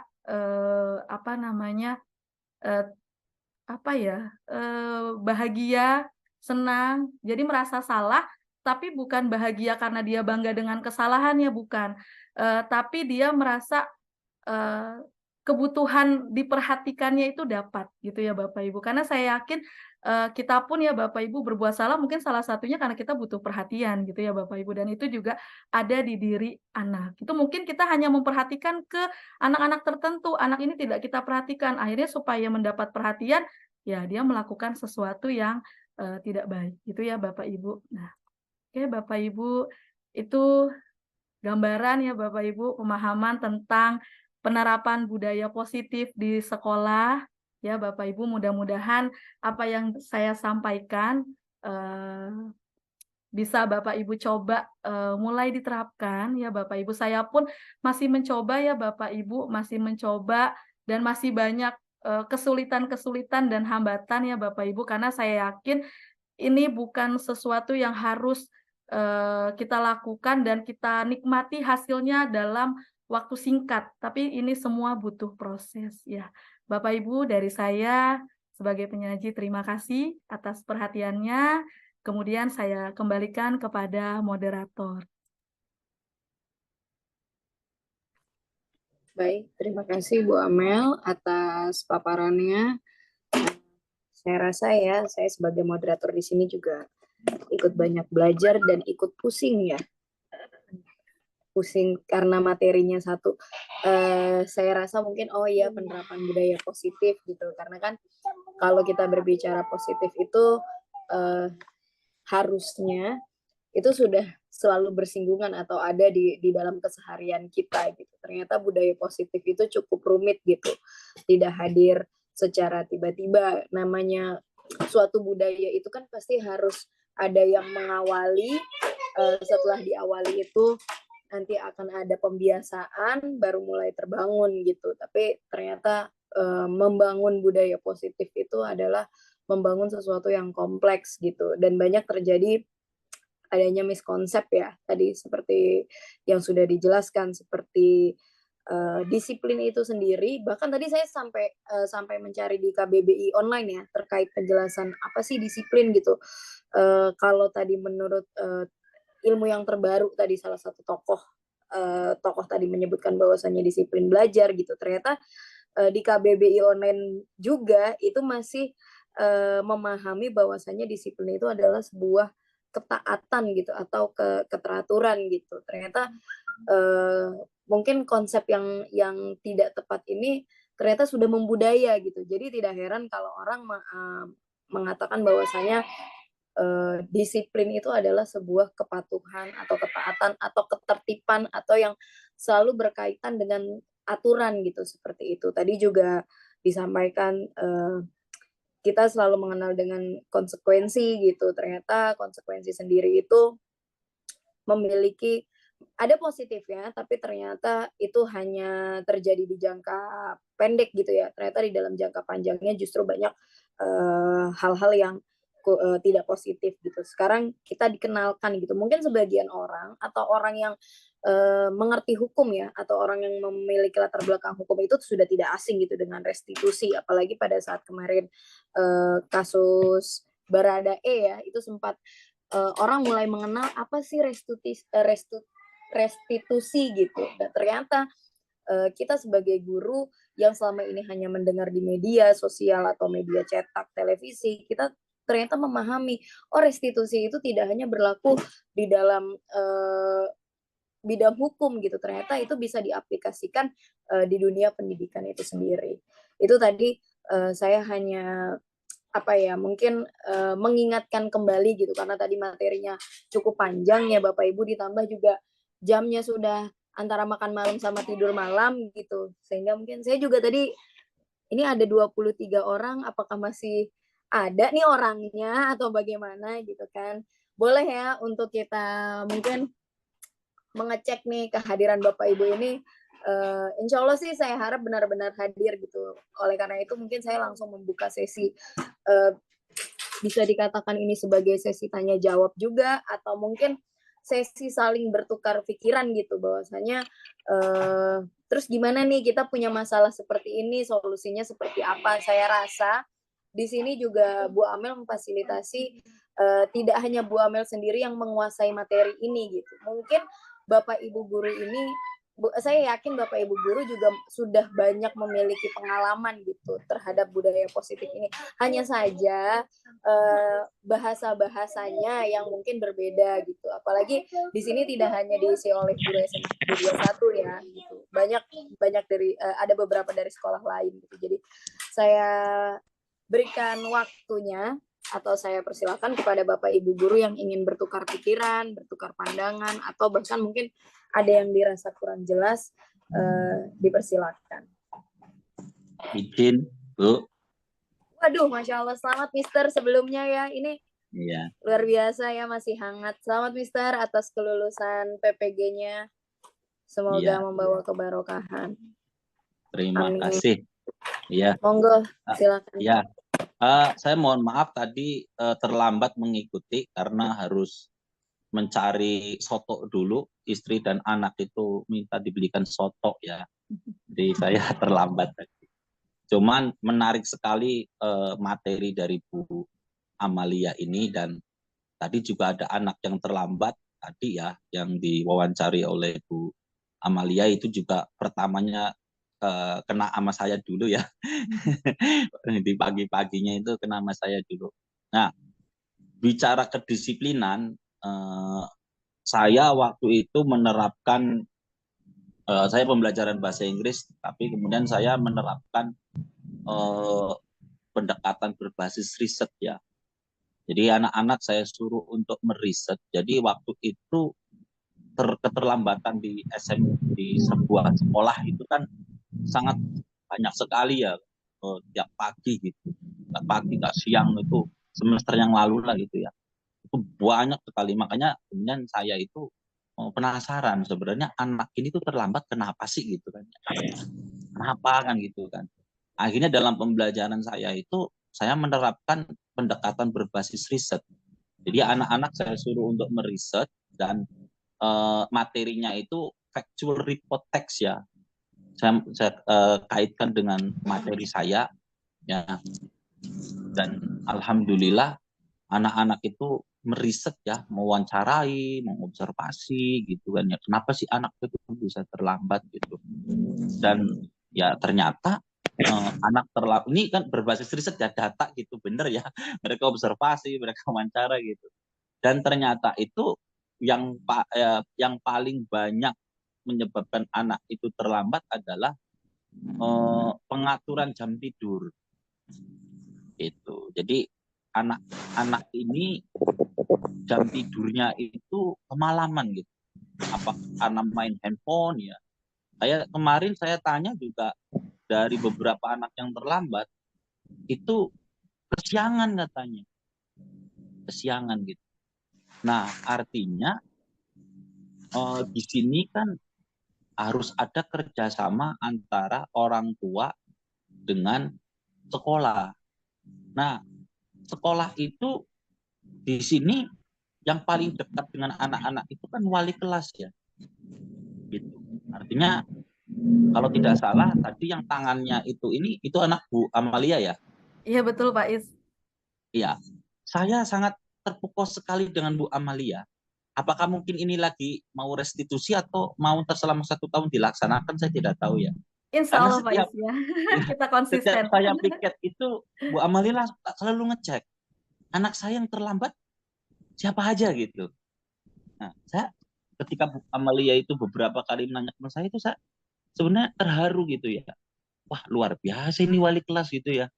Tiap hari tiap saya piket ya, itu menanyakan nih anaknya terlambat siapa. Wah, di sini mungkin Bu Amalia lagi mendekati kenapa sih anak ini terlambat dan gitu kan. Nah, oleh karena itu ya kerjasama antara sekolah dengan orang tua itu harus ini ya, harus intens, continue ya kan, berkelanjutan. Kalau perlu harus diadakan SOP-nya bagaimana. Karena memang benar bahwa anak ini ketika terlambat ya jangan disalahkan, memang harus dicari reasonnya kenapa, alasannya gitu. Problem solving gitu. Jadi jangan disalahkan ataupun jangan di kamu tuh terlambat terus gitu. Tapi harus dicari solusinya seperti apa, problem solvingnya. Kalau root akar masalahnya sudah kena nih, oh masalahnya ini kan gitu kan ya. Kan enak baru memikirkan solusinya bagaimana. Jadi ini kan nggak hanya disiplin belajar. Tapi ketika kita mau ngajar, ini saya kaitkan dengan teori persepsi. Ketika kita mau ngajar kan kita selalu bilang tujuan pembelajaran kita ini apa hari ini kan begitu. Nah, ketika anak itu tidak tahu tujuan pembelajarannya dan tidak tahu kenapa dia harus belajar materi itu, pasti anak akan menolak. Pasti. Sama seperti kedisiplinan ini, ketika anak itu tidak timbul dari hatinya sendiri untuk berubah, ya akan sulit. Dihukum tiap hari juga ya sangat sulit. Tadi kalau Bu Ana bilang bahwa itu jangka pendek itu kan ya. Yang jangka panjang itu kan harus dari hati dia mau berubah. Kalau jangka pendek emang punishment gitu kan ya. Begitu. Jadi saya setuju sekali dengan materi Bu Amalia tadi, tetapi implikasinya kan harus ada di sini. Apalagi ini yang datang paling banyak kan implikasinya, artinya masalah di SMA 21 ini adalah masalahnya adalah kedisiplinan. Nah, ini adanya materi ini hari ini, maka harus bisa berimplikasi. Kira-kira adakah nggak SOP agar anak-anak ini itu disiplinnya menjadi naik, ya kan, tingkat ketidakdisiplinnya jadi rendah, ya kan? Itu bagaimana ini SOP-nya nih gitu kan? Karena bagaimanapun juga harus ada SOP yang mengatur itu untuk agar arahnya jelas gitu loh. Nah kan setiap apa namanya kebijakan teori seperti ini itu kan harus ada SOP-nya, implikasinya gitu. Itu seperti apa? Saya setuju dengan Bu Amalia tadi bahwa setiap hari itu wali kelas itu menanyakan anaknya yang terlambat, ya kenapa kan gitu. Nah, apakah itu bisa dijadikan SOP gitu? Agar bisa diminimalisir gitu kan ya. Nah, gitu sih. Jadi dan itu yang pertama, dan yang kedua saya juga sudah banyak berbicara dengan Bu Amalia ya kemarin. Ini karena ngomongin kedisiplinan gitu kan ya. Saya rasa kalau tidak ada uswatun hasanah dari kita, maka akan sulit. Karena yang namanya budaya positif, pasti anak-anak itu melihat gurunya seperti apa, orang tua seperti apa. Contoh kita, anak disuruh bangun pagi, tapi orang tuanya nggak bangun pagi, nggak sholat subuh, gitu gimana? Gitu, ya kan? Nah sama seperti di sekolah, anaknya disuruh jangan terlambat, tapi gurunya terlambat. Nah itu kan nggak bakalan tuh bisa menerapkan apa yang disampaikan oleh Bu Amalia itu. Karena kalau kita tidak bisa memberikan contoh yang baik, kita tidak bisa memberikan budaya yang baik, maka anak juga akan sulit. Guru kencing berdiri, siswa kencing berlari gitu. Itu mungkin dari saya. Terima kasih. Assalamualaikum warahmatullahi wabarakatuh. Waalaikumsalam Baik, warahmatullahi Waalaikumsalam wabarakatuh. warahmatullahi wabarakatuh. Bagaimana Bu Amalia, mau langsung ditanggapi atau mau ditampung terlebih dahulu? Boleh ditanggapi aja ya Bu Ana. Dibatasi atau gimana Bu Ana? Karena udah jam 8.39 nih. Iya. Saya nggak enak sama teman-teman gitu Iya. ya Bapak Ibu.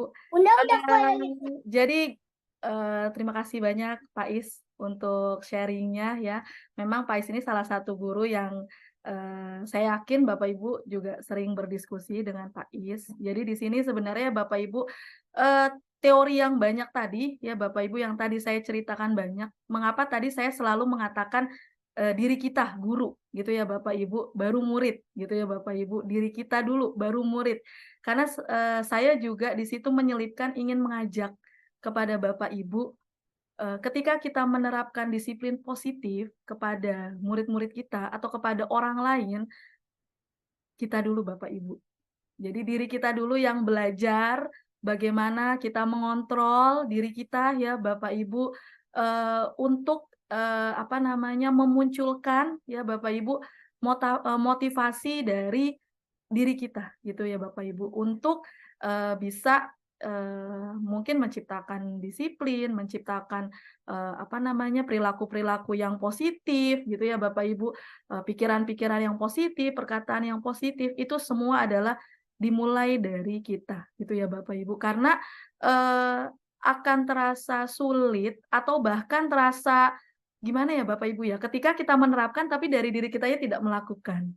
Dari kitanya tidak mencontohkan. Seperti itu, benar kata Pak Is ya Bapak Ibu. Jadi di sini saya mengajak ya Bapak Ibu, kepada Bapak Ibu semua. Saya yakin di sini semua Bapak Ibu punya tujuan yang positif dan Bapak Ibu juga punya motivasi yang baik dari diri Bapak Ibu. Jadi saya hanya mengajak ya Bapak Ibu, mudah-mudahan kita semua di sini bisa konsisten dan komitmen ya Bapak Ibu, karena pasti proses itu sulit ya Bapak Ibu. Kita akan menemukan hambatan baik dari diri kita ya Bapak Ibu. Yang terberat itu adalah dari diri kita gitu ya Bapak Ibu. Apakah kita bisa konsisten? Kita komit seperti yang tadi Pak Is tanyakan, apa ini saya melakukan hanya karena ada kebutuhan guru penggerak, tapi setelah saya lulus dari guru penggerak saya melupakan gitu. Tapi saya mencoba meyakini Bapak Ibu mulai dari sekarang itu mencoba untuk konsisten gitu ya Bapak Ibu, mulai dari hadir di kelas, hadir di sekolah gitu ya Bapak Ibu, mencoba untuk lebih awal, kemudian dari berkata gitu ya Bapak Ibu, menerapkan hal-hal yang positif seperti menyapa, salam gitu kan, mengucapkan salam. Jadi kadang tuh mungkin dulu gitu ya ada kelemahan saya kalau menyapa anak itu menunggu anak nyapa dulu kita gitu ya Bapak Ibu. Tapi saya sekarang mencoba untuk, mencoba menyapa dulu kepada anak. Saya tanya, "Gimana kabarnya?" Gitu. Kemudian ketika saya masuk kelas, saya tanya, "Ada masalahkah di kelas?" Gitu. Nah jadi, mulai mencoba ya Bapak Ibu, mencoba dari diri saya gitu ya Bapak Ibu, dan mudah-mudahan saya dan Bapak Ibu semua di sini bisa konsisten dan komitmen gitu sih Pak Is tanggapannya. Nah, mungkin kalau diadakan SOP ya, Mbak Is ya, itu diserahkan lagi ke kebijakan sekolah, apakah akan diterapkan SOP, tapi pastinya dengan adanya SOP, pasti motivasi yang muncul dari Bapak Ibu guru juga eksternal dulu nih, karena ada SOP gitu ya, Pak Is. Tapi mudah-mudahan dari situ nantinya akan muncul motivasi dari diri Bapak Ibu guru, gitu. Itu. Terima kasih banyak, Pak Is. Ya, gimana Bu Ana? Baik Bu Amalia, mungkin satu lagi ya dibuka kesempatan ya gitu biar terlihat semakin meriah nih diskusi malam ini. Silakan Bapak Ibu, mungkin ada yang mau bertukar pikiran. Boleh Bu Monggo. Ana. Iya, mangga. Oh iya, ini selamat lagi ya untuk Ibu Nurila Risnida. Ini janjian ya sama Pak Is ya? Oh enggak. Oh iya. Bapak ya selamat. Ya kebetulan dua rekan kita nih dari SMA Negeri 21 baru saja menerima kabar baik gitu. Dinyatakan lulus UKM PPG. Selamat kepada Ibu Nida dan Pak Is. Silakan Teteh. Assalamualaikum semuanya. Terima kasih. Assalamualaikum warahmatullahi wabarakatuh. Warahmatullahi wabarakatuh. Ada yang suaranya ini ya? Ada, Bu Nida, mangga. Oke, baik. Terima kasih Bu Amel, luar biasa sekali pemaparannya. Masya Allah, saya dari kemarin begitu beliau bilang mau memaparkan ini masalah ini, wah saya langsung, pokoknya saya harus diundang, saya nggak mau tahu.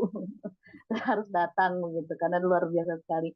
Ya, ada beberapa hal yang mungkin saya tidak akan bertanya, tapi lebih banyak menanggapi dalam artian kita sama-sama sharing, sama-sama belajar, karena ternyata dari hal-hal seperti inilah kita bisa melihat mana yang baik dan mana yang bisa kita perbaiki, begitu ya, yang bisa kita bisa kebiasaan baik yang bisa kita pertahankan dan mana kebiasaan-kebiasaan yang harus kita perbaiki. Ini mohon maaf terlebih dahulu saya tidak bisa open cam karena sudah di rumah. Pastinya sudah tahu sendirilah kalau ibu-ibu di rumah seperti apa ya. Baik, saya setuju sekali. Tadi ada kalimat yang saya sangat garis bawahi, bahwa kritik itu justru malah membuat jadi identitas gagal. Saya ingat betul ketika dulu ya dasar mahasiswa ada ya, zaman dulu itu kan ada yang namanya multi level marketing lah, kita pahami itu. Jangan pernah memberi kritik katanya begitu. Justru tidak ada kritik yang membangun. Yang membangun itu saran, bukan kritik begitu. Jadi lebih baik jangan mengkritik katanya. Tapi kita berikan saran. Misalkan teman kita cantiknya pakai baju merah. Jangan bilang, merah tuh bikin lo jelek, gini-gini. Jangan. Tapi bilang saja, sorry maaf, jelek dari merah ya. Berarti harusnya bagusnya pakai warna kuning misalnya gitu. Tapi kita langsung beritahu aja, kamu cantik kok pakai baju merah. Tapi kalau pakai kuning lebih cantik. Nah, jadi tidak ada istilah jelek di situ, tidak ada kalimat negatifnya. Nah, itu yang saya ini. Begitupun ketika saya ngobrol dengan anak, gitu. Ketika saya kadang mau baris nih, saya selalu bilang, tidak pernah saya bilang pendek di depan. Saya selalu bilangnya yang tinggi di depan, yang lebih tinggi di belakang. Itu bahasanya sudah membuat yang merasa badannya kurang tinggi pun menjadi, oh iya ya, saya itu ternyata punya badan tinggi begitu. Hanya saja ada yang lebih tinggi begitu. Jadi dia tidak mengenal kata pendek kecuali dalam ukuran matematika. Misalkan ini panjangnya 3 cm, berarti lebih pendek daripada yang 5 cm. Nah, seperti itu. Jadi saya sepakat betul dengan kata kritik itu membuat justru malah identitas gagal. Itu saya sepakat sekali. Kemudian untuk SOP tadi yang disarankan oleh Pak Is, sebetulnya bagus juga sih ya SOP itu gitu, bahwa guru harus datang lebih dulu daripada siswa dan sebagainya, atau wali murid kayak wali kelas tadi ya, bahwa mengecek kehadiran siapa saja yang terlambat seperti yang dilakukan oleh Bu Amel. Cuma kembali lagi kan kita inginnya justru malah ada kesadaran diri ya. bukan dari sesuatu yang sifatnya tertulis begitu ya. Kadang-kadang malah kita suka ingat sekali kalau ada omongan begini, peraturan dibuat hanya untuk dilanggar gitu kan ya, ada kalimat seperti itu. Nah, justru yang saya khawatirkan ketika itu masuk SOP jadilah berlaku itu gitu. Peraturan dibuat hanya untuk dilanggar kan malah bahaya. Jadi betul apa kata Bu Amel juga yang saya senangi gitu, bahwa kita sebelum melakukan sebelum kita menegur orang lain untuk melakukan hal baik, maka kita lakukan terlebih dulu hal baik itu. Itu saya sepakat banget. Saya masih ingat itu tadi penjelasan Bu Amel itu, saya jadi ingat banget. Saya dulu pernah ketika saya masih kuliah dulu, pulang dari Semarang, terus lihat kamar adik saya berantakan. Terus saya bilang begini sama adik saya, Indah, kamu tuh ya kamar berantakan gini-gini. Atau ibu saya sambil lewat sambil nyelepas segini. Ya pantas adikmu nggak pernah bisa ngelakuin apa yang kamu ingin, kamu juga kamarnya berantakan. Nah, itu kena banget sampai hari ini. Sampai hari ini sehingga saya tidak akan pernah menegur anak untuk sana sholat sebelum saya sholat. Gitu. Jadi kalau saya sudah sholat, baru saya akan tanya sama anak, kamu sudah sholat belum? Ternyata itu lebih mudah untuk menegurnya. Gitu. Sama halnya seperti sekarang, ya saya bukannya ini ya, saya kan datangnya selalu pagi, bukan selalu pagi, saya usahakan pagi, gitu saya usahakan. Karena saya ingin, tidak perlu saya banyak omong, teman-teman juga melihat, oh iya, Bunda datang pagi. Nah itu juga sebetulnya sudah satu hal yang membuat teguran tanpa dirasa, tanpa harus menyakiti. Itu teguran-teguran seperti itu. Nah jadi saya sepakat banget bahwa dasarnya adalah kita harus lakukan terlebih dahulu, baru kita minta orang lain melakukan. Itu sangat-sangat luar biasa. Cuma yang saya ingin belajar lagi dari Bu Amel adalah, itu kan baru satu kelas ya Bu Amel ya, yang sudah dilakukan ya. Ya. Nah ini coba gimana caranya supaya ini bisa jadi lebih luas lagi, itu aja sih yang saya ingin. Kayaknya PR banget itu untuk kita semua. Tidak hanya untuk Bu Amel, tidak hanya untuk saya, tidak hanya untuk Pak Is, tapi untuk semua, terutama di SMA Negeri 21 gitu. Itu PR besar banget. Karena kita juga tahu bahwa anak-anak itu seringkali berkata kasar, terutama kalimat binatang yang satu itu terkenal banget ya, binatang yang itu tuh. Saya sampai inget guru saya dulu zaman saya SD, kan saya SD Islam itu kadang-kadang suka nyentil mulut ya. Makanya saya juga akhirnya cobalah Bismillah, saya coba ikuti apa yang dilakukan oleh guru saya dulu. Mudah-mudahan itu juga bisa membuat mereka mengurangi kalimat-kalimat itu. Ya gitu aja Bu Amel, luar biasa, terima kasih ilmunya, mudah-mudahan barokah, manfaat untuk kita semua. Ditunggu lagi ilmu-ilmu baik lainnya. Terima kasih. Sama-sama. Bu Ana gimana? Ini ada Pak Heri nih. Oh iya, tadi saya lihat ada yang ini angkat tangan ya. Iya. Baik. Menanggapi Bu Nida, mungkin Pak Heri dulu mau sharing atau mau gimana gitu menanggapi. Silakan kepada Bapak Heri Kiswanto. Oke, selamat malam Bu Amel dan juga rekan-rekan guru lintas provinsi dan lintas kabupaten. Dan juga tidak lupa profesor saya, yaitu Profesor Iswadi Idris.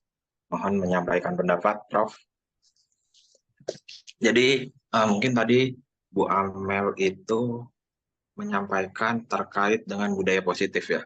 Terkait dengan budaya positif yang dikemukakan oleh Gosens, terkait dengan teori motivasi dan restitusi. Mungkin tadi ada di bagian restitusi, bahwasannya guru itu harus jadi pemantau atau jadi manajer. Kadang-kadang dalam praksisnya atau dalam praktiknya itu pemantau atau manajer ini terlalu punya kehendak lebih terhadap murid, yang akhirnya mungkin menurut beberapa pengalaman nantinya kehendak guru sebagai pemantau atau manajer ini lebih kepada orang yang menjustifikasi murid. Misalkan murid itu dijustifikasi bahwasannya dia tidak cerdas, tidak disiplin, dan juga tidak menaati peraturan. Dan juga mungkin tadi menyambung beberapa hal yang disampaikan oleh Bapak Kepala Sekolah, jadi saya hanya melengkapi saja terkait dengan apa yang perlu dilakukan saat ini, khususnya dalam hal pendidikan atau filosofi pendidikan menurut Ki Hajar. Saya hanya melengkapi apa yang sudah disampaikan oleh Bapak Kepala Sekolah. Yang pertama, dalam memaknai pendidikan, khususnya Ki Hajar itu secara filosofi, yang pertama adalah upaya untuk memerdekakan manusia dalam aspek lahiriah. Nah, aspek lahiriah ini artinya dia guru atau pendidik harus membebaskan kemiskinan dan kebodohan dari si murid. Dan juga batiniah. Batiniah itu artinya kita sebagai guru harus memberikan otonomi berpikir dan juga otonomi mengambil keputusan oleh si murid. Dan juga ini mungkin agak bersinggungan dengan teori yang dikemukakan oleh Gosens. Saya mengacu pada beberapa filosof pendidikan. Yang pertama itu Ki Hajar kalau di Indonesia, kalau di Amerika Latin sezaman dengan Ki Hajar ada yang bernama Paulo Freire. Paulo Freire itu mengkritik sistem pendidikan, khususnya guru, yang selalu menganut gaya bank. Gaya bank itu artinya guru itu tugasnya hanya mentransfer ilmu. Dan tugas si murid ini hanya sebagai debitur. Apa yang disampaikan guru, anak itu harus memaknai dengan makna yang sama. Mungkin yang agak keliru dalam teori Gosens atau sedikit perbedaan, peran guru dengan murid itu agak sedikit jauh, karena peran guru itu kalau dalam teori restorusi sebagai manajer atau pemantau, tapi dalam filosofi pendidikan yang dibuat oleh Ki Hajar, guru dan murid itu sifatnya egaliter. Egaliter itu artinya tidak ada perbedaan jarak antara guru dan murid. Yang nantinya kedekatan emosional itu yang akan membangun rasa cinta murid terhadap guru. Dan mungkin itu yang sedikit agak menjadi problematika karena mungkin saya mendengar beberapa cerita dari murid, guru itu mudah menjustifikasi. Artinya tanpa pernah mendengar cerita dari sisi murid, guru itu sudah mudah menjustifikasi. Dan juga mungkin tambahan dari beberapa guru sebelumnya, aspek-aspek di sekolah itu tidak hanya kedisiplinan. Kedisiplinan itu hanya hal yang berkaitan dengan aturan dan waktu. Dan nggak bisa tuh guru yang datangnya tepat waktu, tapi pulangnya sebelum jam pelajaran dia usai, itu tidak dapat dikatakan sebagai disiplin. Disiplin itu sifatnya menyeluruh atau komprehensif. Datangnya tepat waktu dan juga pulangnya tepat waktu. Itu yang harus kita tanamkan ke murid. Murid juga nggak boleh seperti itu. Datang boleh 6:30. Tapi jam 11 kurang, mereka sudah membawa tas keluar dari kelas. Itu dapat dikategorikan sebagai hal atau aspek yang tidak disiplin. Dan juga yang perlu ditekankan di sekolah, tidak hanya kedisiplinan. Kedisiplinan itu penting. Tapi bagaimana guru sebagai contoh murid? Bagaimana kita bergaul dengan teman sebaya atau rekan guru yang sekiranya bisa dianggap contoh oleh murid.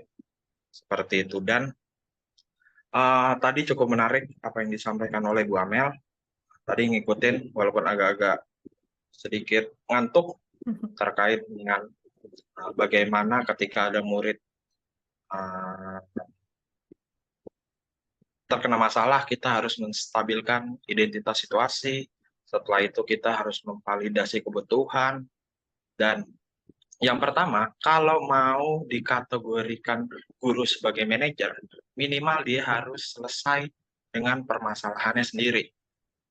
Polemiknya, guru belum selesai atas permasalahan sendirinya, tapi sudah menjadi manajer untuk murid. Menurut saya itu agak klise aja. Kita mengajarkan sesuatu ke anak, tapi kita belum selesai atas hal tersebut buat diri kita. Jadi kita harus selesai dengan permasalahan diri kita sendiri, baru kita bisa jadi manajer kalau menurut si Gosens. Seperti itu. Dan juga Contohnya tadi dalam teori restitusi, mohon maaf. Banyak anak mendapatkan masalah karena butuh perhatian. Seperti itu. Jadi guru jangan melakukan hal seperti itu. Jangan terkena masalah karena butuh perhatian. Karena perlu perhatian dari teman guru lainnya, itu juga nggak boleh. Kalau kita mau menggunakan teori restitusi. Jadi harus sudah selesai dulu gurunya nih masalahnya. Baru kita jadi manajer untuk murid. Kalau gurunya belum selesai, mungkin tadi disampaikan oleh Mr. Iswadi, bahwasannya guru itu harus mencontohkan agar muridnya disiplin, gurunya juga harus disiplin. Ini juga sama kalau dalam konteks restitusi. Banyak anak yang kena masalah karena butuh perhatian, guru jangan seperti itu. Harus sudah selesai. Jangan mau dilihat dapat perhatian dari orang lain untuk mendapatkan masalah. Seperti itu. Dan mungkin tadi pembelajaran yang menarik khususnya buat kita guru-guru yang harus masuk kelas untuk menjawab tantangan profil pelajar Pancasila yang memang dalam tanda kutip selalu mengatasnamakan apa yang dibuat oleh Bapak Pendidikan kita, Ki Hajar Dewantara. Jadi yang perlu kita pahami itu apa yang disampaikan Ki Hajar itu tidak semudah apa yang kita jalankan dalam profil pelajar Pancasila. Mungkin itu saja Bu Amel. Terima kasih. Bu Amel ini kalau boleh share adalah guru saya. Kalau guru saya di sini di room ini ada dua. Ada Bu Amalia sebagai contoh ASN terbaik dan guru kehidupan saya Mr. Iswadi. You're the best and see you Monday. We all the meet. Oke. Terima kasih. Assalamualaikum warahmatullahi wabarakatuh. Waalaikumsalam warahmatullahi wabarakatuh. Iya, Masya Allah. Luar biasa ya Bapak Ibu diskusi kita pada malam ini.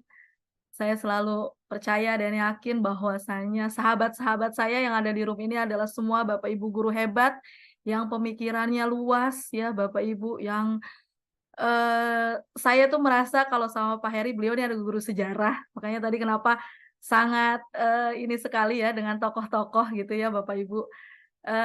Jadi benar ya Bapak Ibu yang tadi disampaikan oleh Pak Heri ataupun Bu Nida dan Pak Iswadi, bahwasanya kita mulai mencoba untuk mengurangi justifikasi kepada anak, melabelkan anak gitu ya Bapak Ibu, melabelkan anak nih anak selalu terlambat gitu ya Bapak Ibu, kemudian nih anak tidak cerdas gitu atau dengan bahasa yang lain. Nah, kita mencoba mulai tidak melabelkan seperti itu kepada anak-anak kita, karena bahwasanya anak-anak itu bukan tidak ya Bapak Ibu, tapi belum gitu ya Bapak Ibu, dan sedang berproses untuk menjadi cerdas, untuk menjadi baik, untuk menjadi mungkin tepat waktu dalam setiap aktivitasnya, mencoba tertib. Nah, sama dengan kita juga yang masih berproses gitu ya Bapak Ibu. Saya setelah mendapatkan ilmu dari guru penggerak, semakin terbuka pikirannya bahwa setiap anak itu cerdas di bidangnya masing-masing. Setiap anak itu punya kekuatan yang disebut kodrat alam ya Bapak Ibu gitu ya. Nah, kita Bapak Ibu sebagai guru itu tugasnya adalah menuntun, menjadi among ya. Sama-sama kita tuntun anak-anak kita gitu ya Bapak Ibu, mungkin menjadi datang tepat waktu, menjadi disiplin dalam berseragam, dalam tertib dalam mengumpulkan tugas gitu ya Bapak Ibu, mengerjakan tugas ataupun kondusif dalam pembelajaran di kelas. Nah, ini tugas kita Bapak Ibu sebagai among, yaitu menuntun gitu ya Bapak Ibu. Kemudian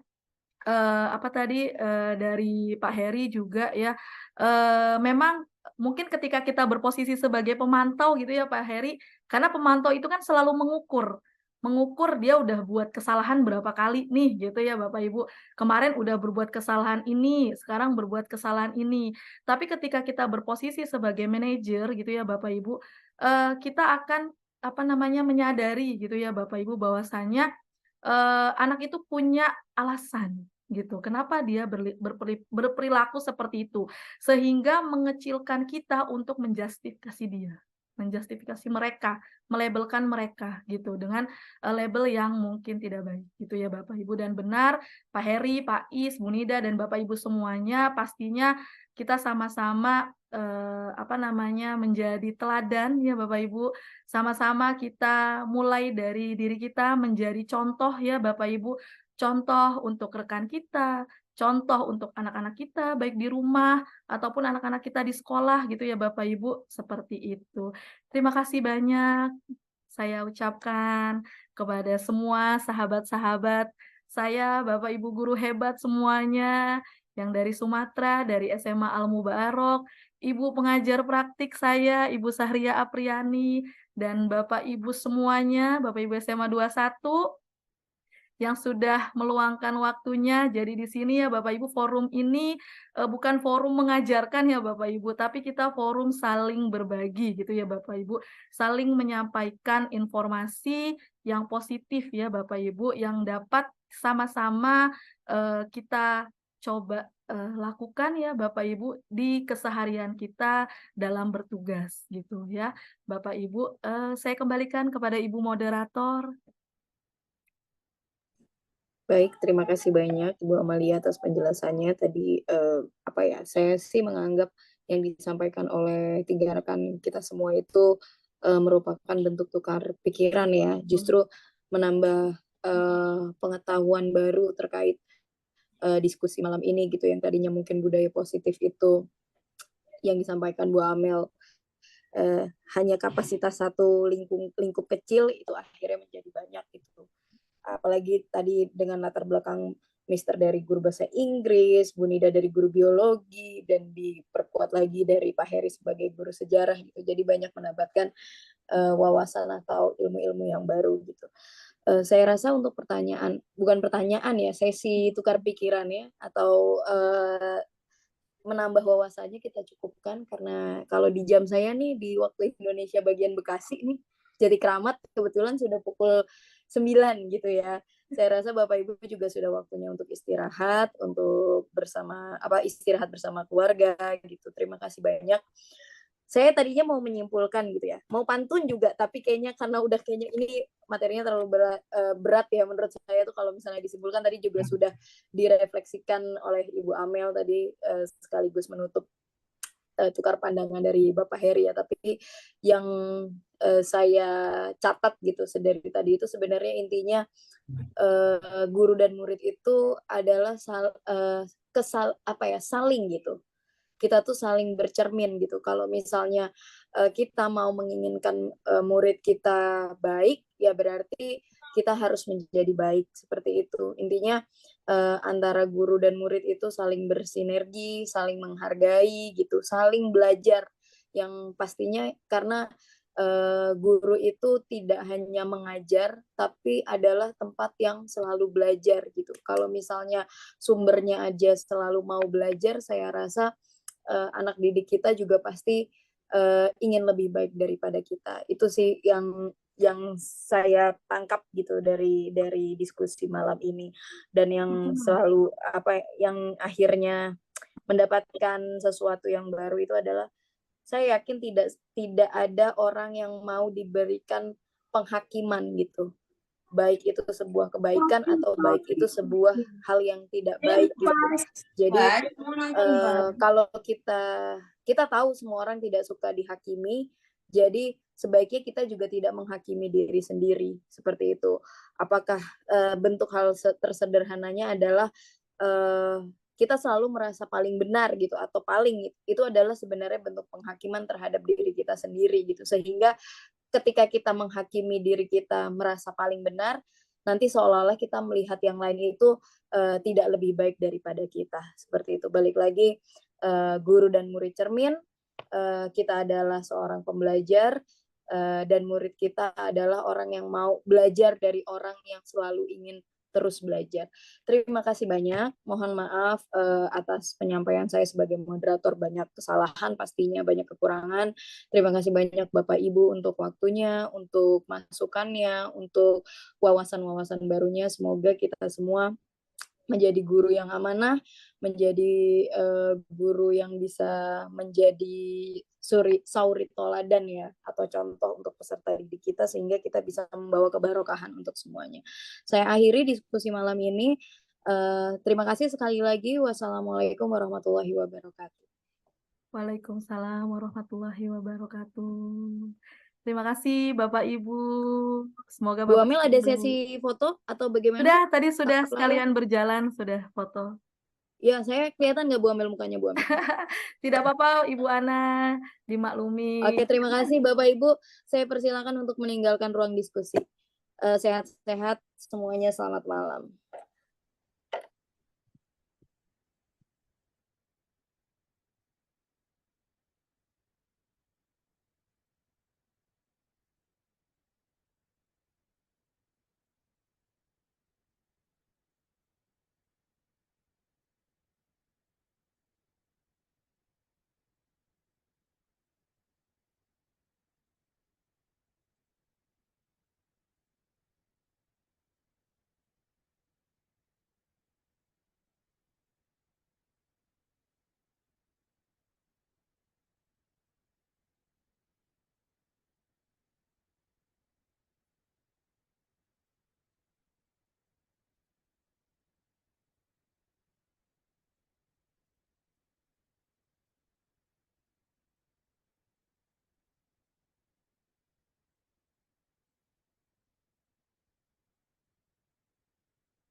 Pak Rahman.